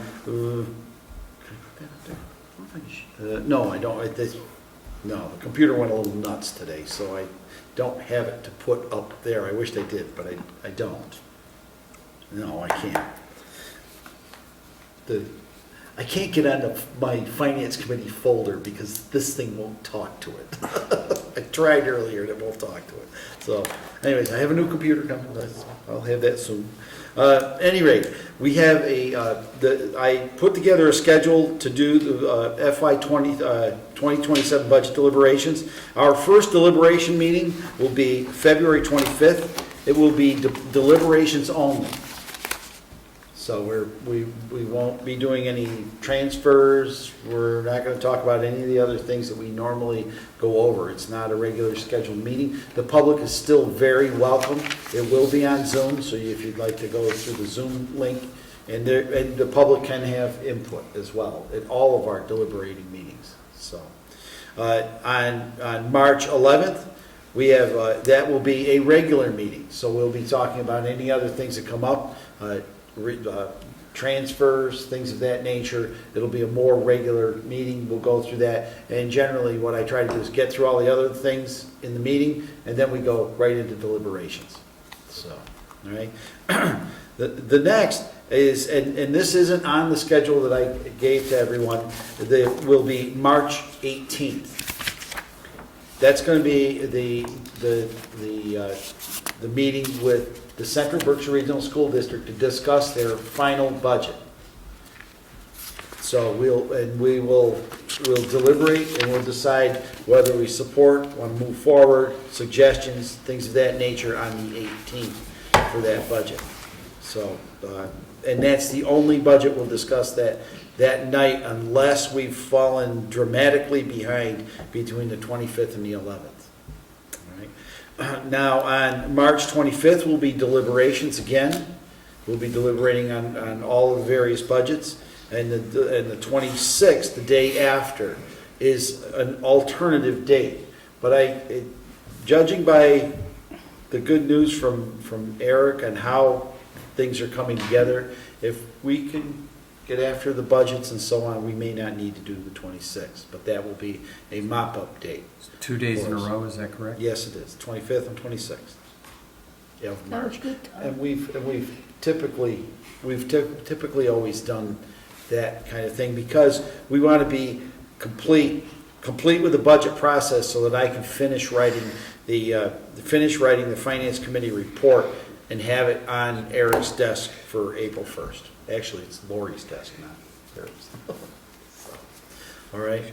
So that's kind of that's the long and the short of it. When it comes down to the deliberation meetings, if something comes up, let me know that you won't be there, but the meetings will continue on as long as we can make them happen. All right. Thank you very much. So it's going to be a busy year, but I think the way it's kind of laying out, I think we should have a pretty smooth year this year with the budget process. Now, the next thing on the agenda under old business is I put out last meeting a contract committee for the Finance Committee to do a part of its job that hasn't really been looked at. Not done, but simply hasn't been looked at by the Finance Committee for some time. And that is looking, the Finance Committee is charged with overseeing the contracts that the town signs with collective bargaining, with if we do a large purchase, there's a host of contracts that we look at on a pretty regular. We should be kind of overseeing, kind of like a big brother is the best description I can give for that kind of a position that we're in. So, anyways, Eric was kind enough after our last meeting to listen to the concerns of the people that were in attendance of how to form this committee. And of course, I've read through it, and our policy committee has gone through it. And this is, in my opinion, an extremely good document. And I'm just going to put out at first the purpose of the committee, to support the Dalton Finance Committee in fulfilling its responsibilities by conducting financial reviews of proposed town contracts and reporting findings and recommendations to the full Finance Committee for consideration. The final recommendations shall be made by the full committee and transmitted in writing to the select board and town manager. So that it's a relatively important job. Eric has suggested 4 people on it. I'm going to be seated on it, so there will be only 3 people that we'll need for the committee. I can run, and it can be attended. We can do the committee meetings via Zoom. All of the information can be passed along and do them in an evening. The Zoom meetings will be published.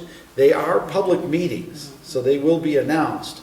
However, the public may, not that they won't be included, but it may be difficult only because we're trying to get 4 people's schedules to mesh. Because of it being the type of committee that it's going to be, it may not have the full 48 hours because it's a 4-member committee. It isn't a recognized committee by the town bylaws at this time.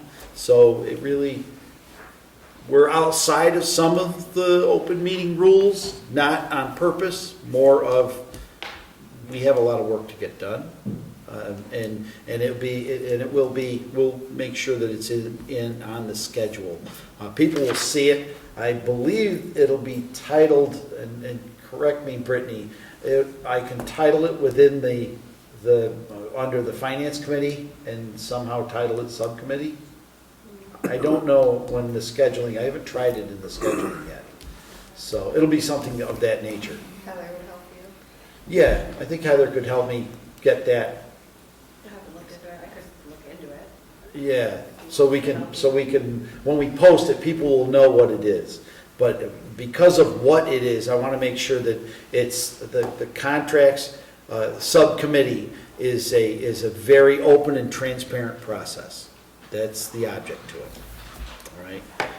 I don't know if Rob wants to come to all of those, that's gonna be, you'll find that there'll be more fireworks at the full committee than the subcommittee, just to let everyone know. So what exactly contracts are you going to be? Well, that was part of what was within this, and I wanted to talk to the full committee about that, is the frequency of the meetings are going to be, I would like us to have that group meet roughly around 2 weeks, if they have work to do, roughly 2 weeks before the regular meeting, right? Roughly. These, I take it, exclude the contracts for personnel? No, it's Or are you going to all open of meeting them. that one? How are we, because you're talking about the contract. Well, I think there's got to be a line here That's- kind of drawn. that's obviously gonna be tricky. I mean, the goal would be you essentially get the final. And really, if you look at what's designated for the finance committee's role, is to, you don't necessarily get to say yay or nay to a contract, but That is correct. you give the Board of Selectmen and say, hey, we agree with this, we don't agree with this. That's exactly it. And just to let, kind of remind everyone of an incident that took place was with relationship to the new Wacona Regional. The select board was on a different position than the finance committee, and that's kind of what tipped my thought process to that. Was there were some pretty major things taking place, and there really wasn't any guiding hand coming from the finance committee because it wasn't requested until the 11th hour, and then all of a sudden now the finance committee weighs in on that and weighs in a direction that wasn't desired by others, and I think it was a lack of communication during that period of time. We've cured a lot of those problems since, but at the same time, this will help that process. The criteria for contract review, it's on the back page. I would have to agree with his estimation. Contract is $10,000 or more for a single year contract, and a multi-year contract is above $5,000 a year annually. So what would we consider an annual contract of $5,000? I don't know, just throw something like a software. ClearGov. Yeah, gonna ClearGov. say. There's a good one. Yes, that's a Yeah. great one. Yeah. We're going to talk about that in a few minutes. So, and then also if the town manager or the select board request a review as well. So and during that process, I'm sure capital planning will weigh in some cases as well. So that may be the case. Yes. Learning how we get this information, now we tend to get things through the select board, and sometimes that's the first time we see something, so how are we gonna steer things to this committee? A lot of things are gonna go straight from Yeah, the town manager. yeah, Yeah, it's gonna Town be, manager. once there's a clear set of guidelines on what you review per your policy, then it's on me to forward everything that falls under that, Yeah, I would have to say that we would and keeping in mind, of course, that the town manager is part of the town manager process is part of our bylaws. So the town manager would be relatively responsible to make sure that information gets to us. Okay. So we had that problem previously. Yeah. So we're going to let that be where it is. All right. So so participation of others, it is anticipated the town manager and the town accountant may be regularly present at those meetings. So if we have that kind of a meeting, we're definitely going to have a conversation with those people, because they're an integral part of setting those contracts up. They know generally from the beginning to the end, or to the almost letting of the contract. They're kind of the boots on the ground, so to speak. So they're a very important piece of the puzzle. And like I said, the meeting frequency will be roughly 2 weeks. So just under these guidelines that we have, we even have a definition of the contracts to talk about.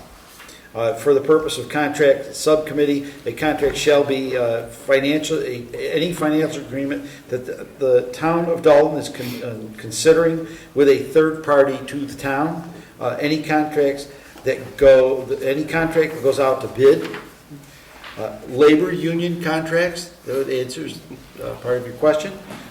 Review scopes of IFB or RFPs. I know what requests for proposals are. What's an Invitation for bid. Okay, invitation for bid. Thank you. And prior to issuing to the bidders. So I just feel that this is important to have this committee. The Finance Committee does need to vote on whether to form it formally, and then we can work on the members after that. I think another thing that we'd want to do is consider what the effective date would be. Because if you pass it tonight, does that mean that the RFP that I've got for, 2 weeks from now, you've got to review it, give me an answer in less than 2 weeks? I think you probably want to give yourself like 4 weeks or 6 weeks or something. Yeah. I don't know what the number is, but that's why I'm asking. Yeah, I hadn't thought of that. Yeah. Are we more up in discussing this, or are we? We can continue to discuss this. Are we going to approve it? Because I know there was something that we had touched base on. It was on the basis for and scope of. I know we had put a note on ours when we were going through it, but right now I can't that's remember not what there. it escapes me what that was. No, when our committee had set, we were going through it Oh, quick, and we had jotted it. It was Oh, you've just a got some little changes note. you'd like to make? Yeah, there was, but I don't have it with me, and that was gonna be part of the whole Should be. document. I just want to know we need to worry about the stormwater RFP, that's all. Sounds like no, so that's good. If you have it prepared and ready, you could put it in front of the entire committee if you'd like.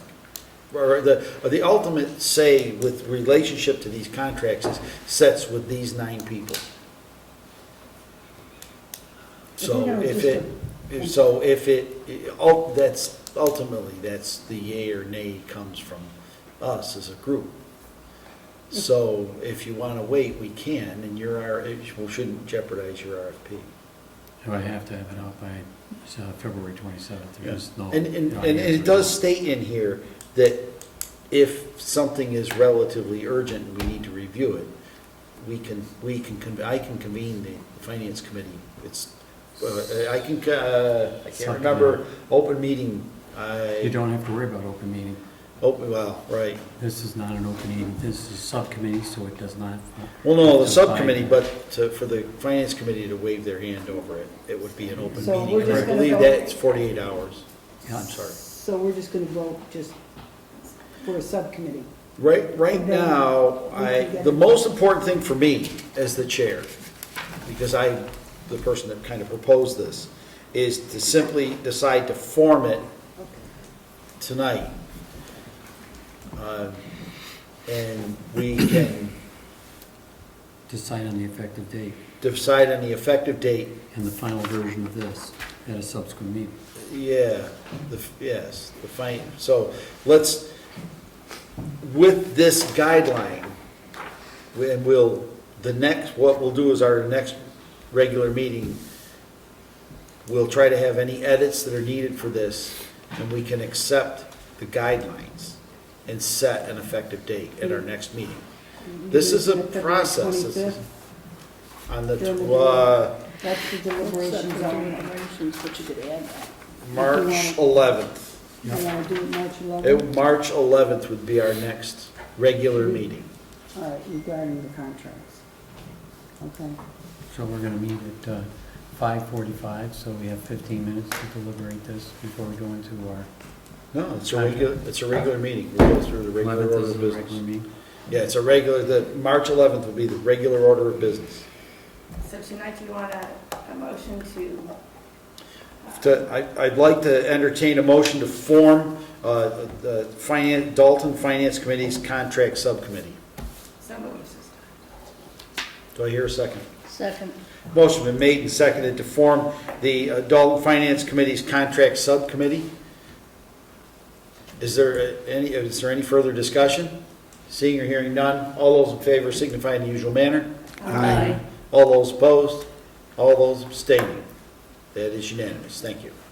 And we can choose the members we could volunteer for members, just to kind of let everybody know and be thinking about it. Who would, well, who would like to join me, because I think the chair is going to be a part of it. I'd consider it if people want to go ahead of me, though, that's fine too. Yeah, okay. Seems We'll interesting. discuss that, when we settle down, because that's something I kind of wanted to put in, that's one of the things we were talking about, is how to choose the members. It's a good idea. Right now, I think, considering there's three other members beside the Need two chair. more. Yeah, so we should probably, in this, what do you think, Eric? Somewhere in this, I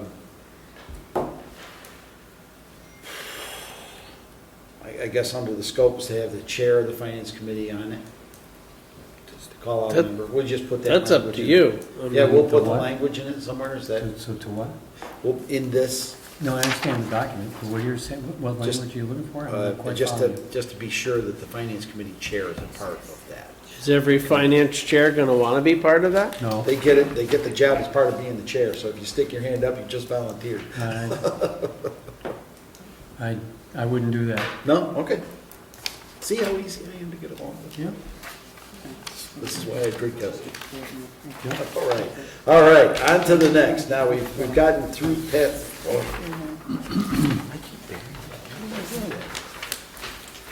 All right, next. With the new business, we've already taken care of. That was a presentation from Central Berkshire Regional School District. Under 48, under items that were not anticipated within 48 hours of this meeting. One of the things that I would like to talk about is this really nice presentation that was given to Eric, myself, and the Select Board Chair, Robert Bishop, today, was with a product called ClearGov. ClearGov. It's ClearGov. That's what it's called. It is a budgeting piece of software. I've actually looked at other software as well. I'm assuming Eric may have, I'm not positive. But the Select Board has asked if the Finance Committee would be willing to weigh in on the purchase of a piece of software such as this. Right now, after seeing this particular piece of software and looking at a couple of others, I find this piece of software that they're talking about, and it's really gotten my attention, that it would be very beneficial for us to have this. And it's not, of course, it's not cheap, none are, but at the same time, it may mitigate the need for extra help when it comes to the budgeting process. So it's a very robust piece of software. It gives the Finance Committee a rather interesting option, in my opinion, of many times during our budget deliberations, we would like to know, well, where's the spending at now for this fiscal year, and sometimes we can ask, and we generally get an answer within a month. With this piece of software, we would be able to put it on the board and know that day or that moment. So it's a quite a robust software. It helps our budget preparers to it helps them go through the process with checks and balances during that process. Is there anything you want to add to it to help describe it to the committee?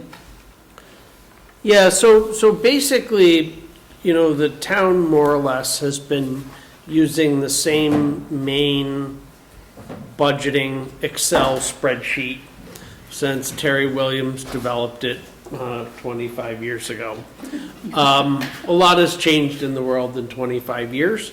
Obviously, life has gotten more complex. What worries me about Excel-based, spreadsheet budgeting is the ability to make an error that introduces a significant budgetary issue in the budget, because you've got literally thousands of cells in that budget, not thousands, that's an overstatement, hundreds of cells in that budget that are linked to other things.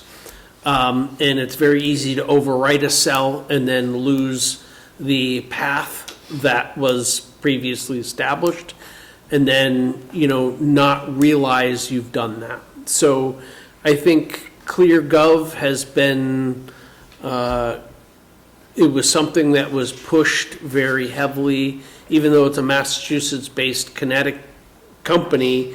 In Connecticut, the equivalent of MMA had made an agreement and kind of encouraged towns to consider that. Because what it does is it provides you an easy, very trackable way to go through the budget process. So you can set, you can basically, within the program, send the budgets out to the department heads. They fill it out directly within the budget, so it all gets ported back. Then, so once all that is done, you essentially say, okay, that budget is fixed at that point, and then it transfers to me. And then I make whatever modifications I make. It shows up in the next column, what the original budgets for the department heads, what any modifications I make, what notes I put in there. So all that is viewable to you. Once I'm done, it goes to the Board of Selectmen. They have the same option. They can approve or disapprove various different things and modify in their column, and then it goes to you. And it goes to you with that entire revision history available, so you can see exactly who made what change where along the process, and you start in on your budget deliberations with all that background information clearly available to you. The other thing that's really powerful, and one of the things that I think is the best trait of it, is that it basically will produce a budget book from the data. So the first year, you have to kind of work with it and line up what you want in your budget book. But then once you've done that, it makes all the graphs and charts and displays the data however you want. So what it really does is it's a transparent way to show to town residents, and it's something you can just pop up on the town's website. So 3 weeks before the town meeting, any resident can look at it on the website and go through the budget in nauseating detail and drill down as far as they want, and everything is there in an easily digestible format. I know multiple towns in Connecticut that have gone to ClearGov. And the best thing I can say for it is none of those towns has even considered going back to the way they did it before. It is an expense, but I think in terms of transparency and about being able to give the residents of Dalton a transparent budget picture, I think it's a great way forward. Sounds more efficient. And I look for it so this will be my 7th year driving a municipal budget discussion. 6 in the previous town, and this is my first year here. So budgeting consumes a huge number of hours for me annually, and I'm a pretty expensive employee for you. So anything you can do to free up my labor hours to do other things is a bonus to the town, and that goes for the department heads also, and that goes for your time.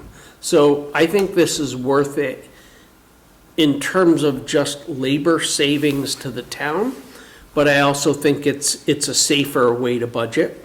So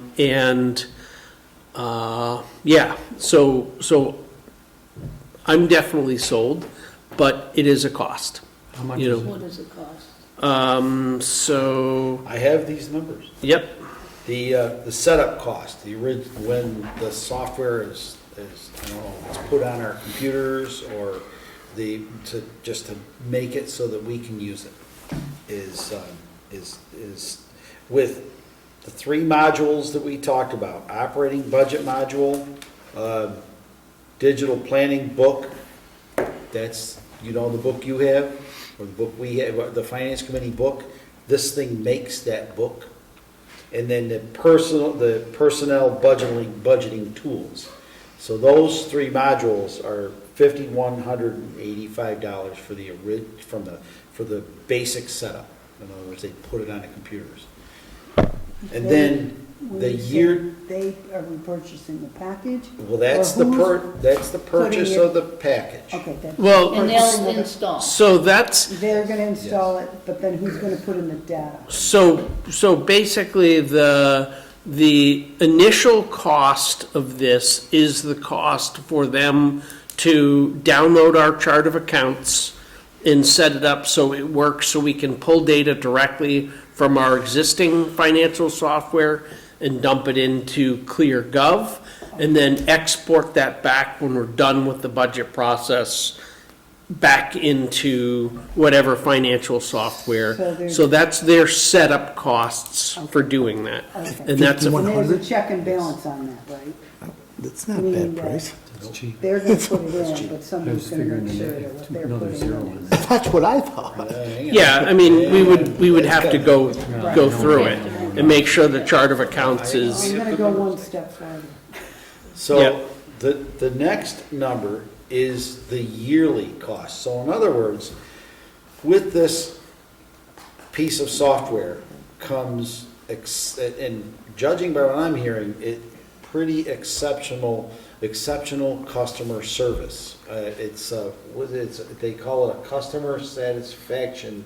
What happens is we have what's called if we were to purchase it, we would have a customer satisfaction representative from the company designated for our operation.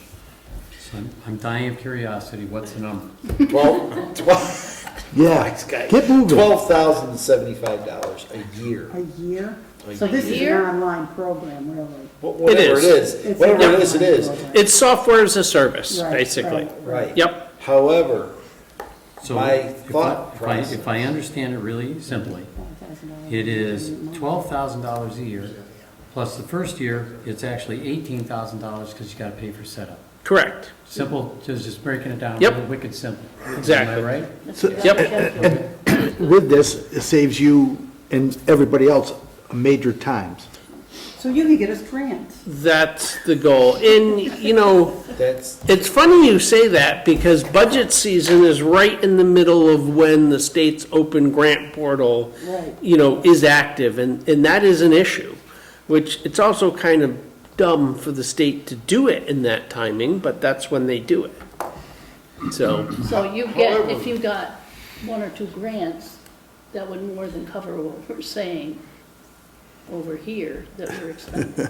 And we're not even hitting an accounting package, which I have a question, because does ClearGov have an accounting package that So- deals with this? so their piece is just to produce standalone budgeting packages.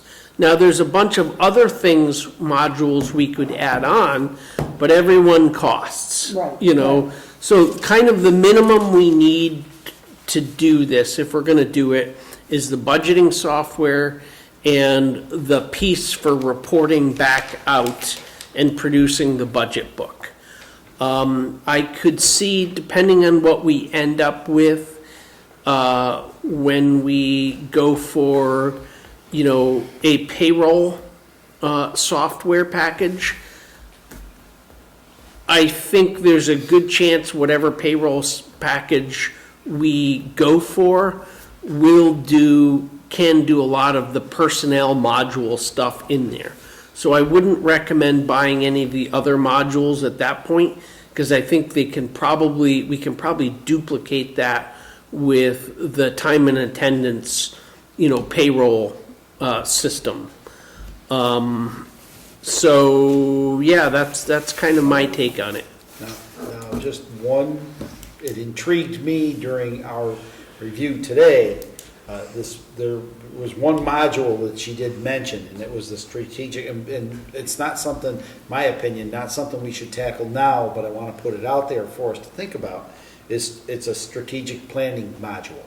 And what it does is it shows the progress toward, and this would help our capital planning committee pretty immensely. It would help them, because as you set up your capital planning, this thing actually will track your progress.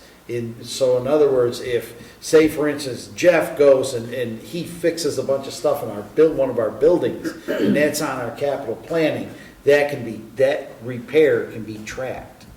So that's kind of it actually you can physically monitor how the goals are taking place. It's not something we need to do now. Is the strategic planning module something they've had for a long time, or is it something fresh out of the box? Seemed like they had it a long time, but I did not ask that, by the way. I don't know. That's not one I've gotten. So I tried to get my last town to adopt this. Adopt the strategic planning module? No, adopt ClearGov for budgeting and for developing the budget book. And? Did they say yes? No, they shot it down. But the three of the four towns that abutted us adopted it. One of them adopted it after they botched a budget pretty badly through an Excel error. And they set a mill rate that was roughly $1 million higher than they had to. And ended up returning money to a town. And after that, decided they needed to up their game on the budget issue a little bit after they took an immense amount of flack. But I've seen it in action, so from what I can see, everybody has changed, has liked it. In the equivalent to the Mass Municipal Association, the Connecticut version of that kind of endorsed ClearGov a bunch of years ago and had a set package that towns could buy. Through ClearGov, had negotiated some rates for the budget module and for the budget book. So when ClearGov was presenting in Connecticut, those were the only two pieces they were really pushing, because they were essentially sponsored through the Connecticut Municipal What Association. does the MMA have to say about it? I don't know. They were certainly a vendor at the MMA conference. I get emails from them through the MMA, quite a lot actually. You get ClearGov from MMA? I get emails from them. From ClearGov? Yeah, it comes through, they picked it up through MMA. Okay. Are there any other Massachusetts towns that have ClearGov? Yes, they do. Yeah. Middleton. No, there were a bunch more. He just showed you Middletown's budget book. But there's a bunch of other mass towns that do it. I can't give you the number off the top of your head. You can certainly go to their website. One thing that she did give us, and I might be able to make it work for everyone here, it might not transmit out onto, I don't think there's anyone out on so let's see if I can make this happen. There it is. So Middleton is one of the towns. This is what these are very short. This is the digital budget book. Let's see if we can make this thing work.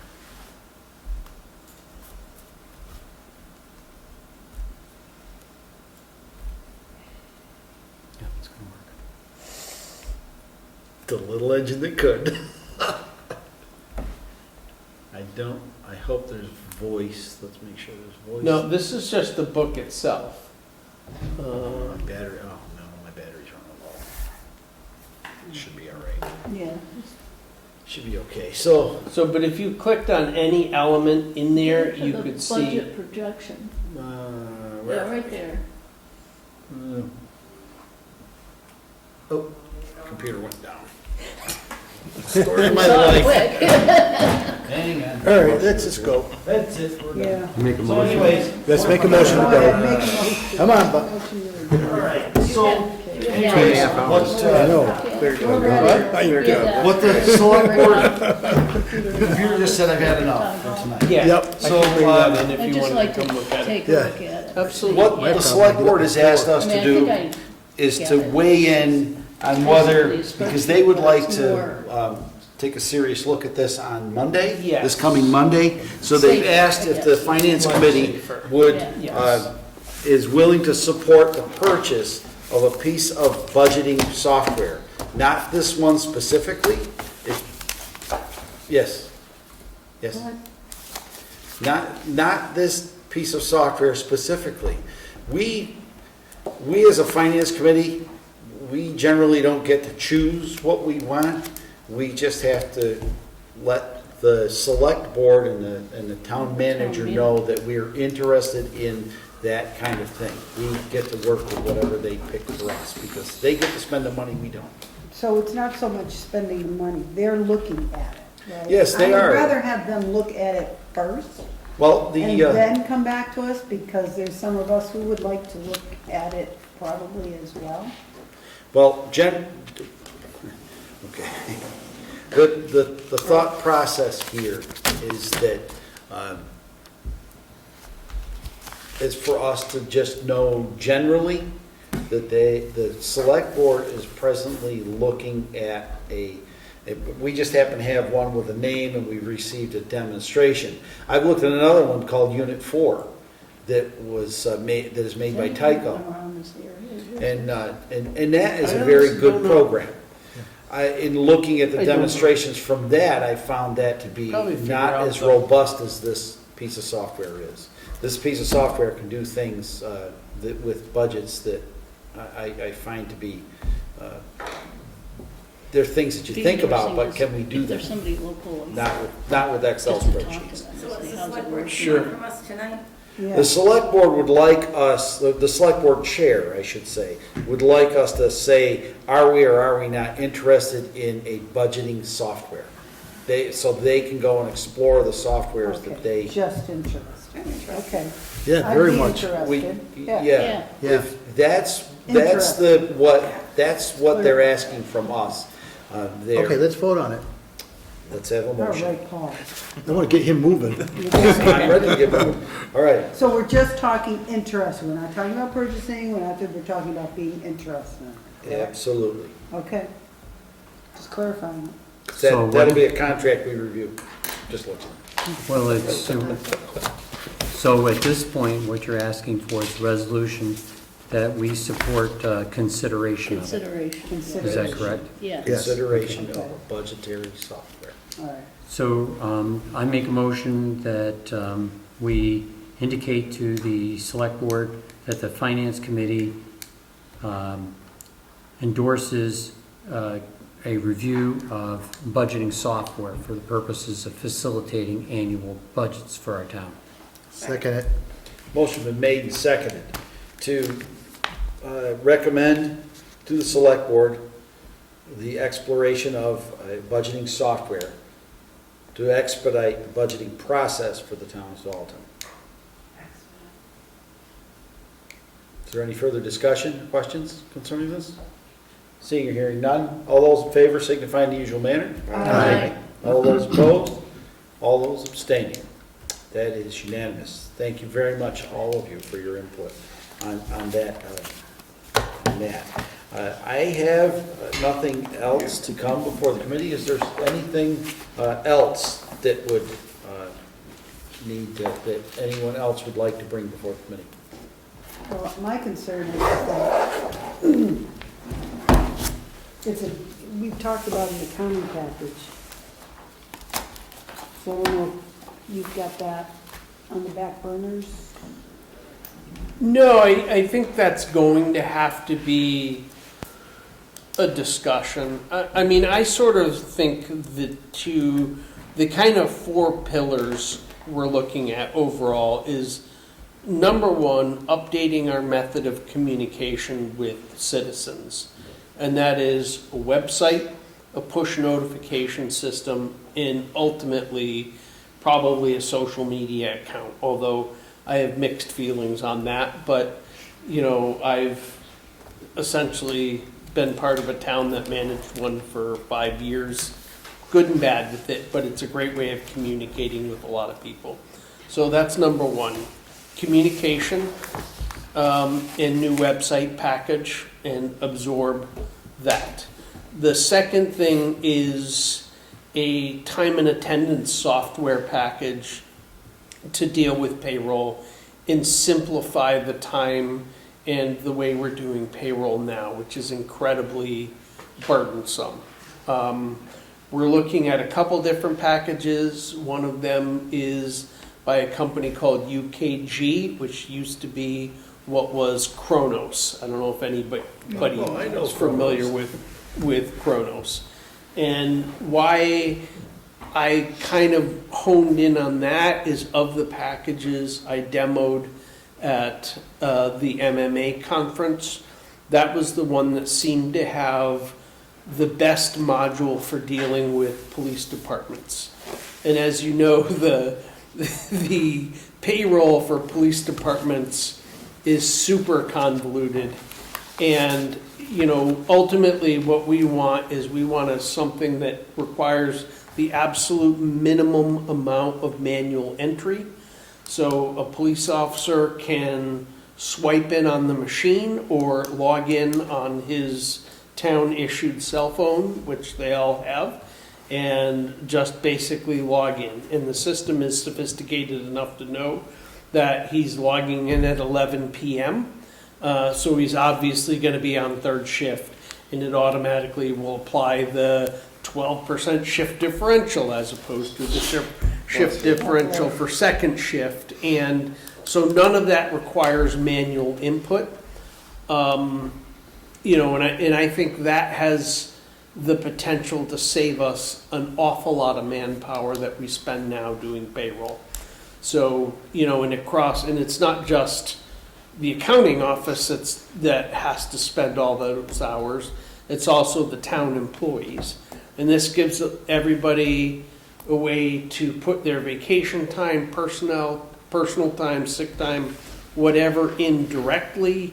It automatically comes up on your screen as the supervisor, or me ultimately as the town manager, and you go, yep, approve, approve, approve. Nope, that's a blackout period because, you know, you work in the collector's office, and that's the last week of a collector's month. So, you know, you're blocked from that. But I think that level of sophistication will help us out. You know, I've used Kronos as a middle manager before, where I was, you know, I didn't run the warehouse and the operations, but I ran a survey group. So, you know, I not only had to put in my own time and time requests, but then I had at one time up to 14 guys that I would have to review their pay stuff every 2 weeks and push go and send it off to my manager. So that's kind of the second or third real rung of the thing. And then, you know, so clear communications, simplified payroll, simplified budgeting process, and then the last really has to be going after a better set of financial software that integrates better with all the offices. So that's my take on where we're going over the next few years. That ClearGov that does the budgeting software, do they also do an accounting package? No, ClearGov is budgeting software only. That's their shtick. They want. Yep, Yeah. they're trying to capture the market on that.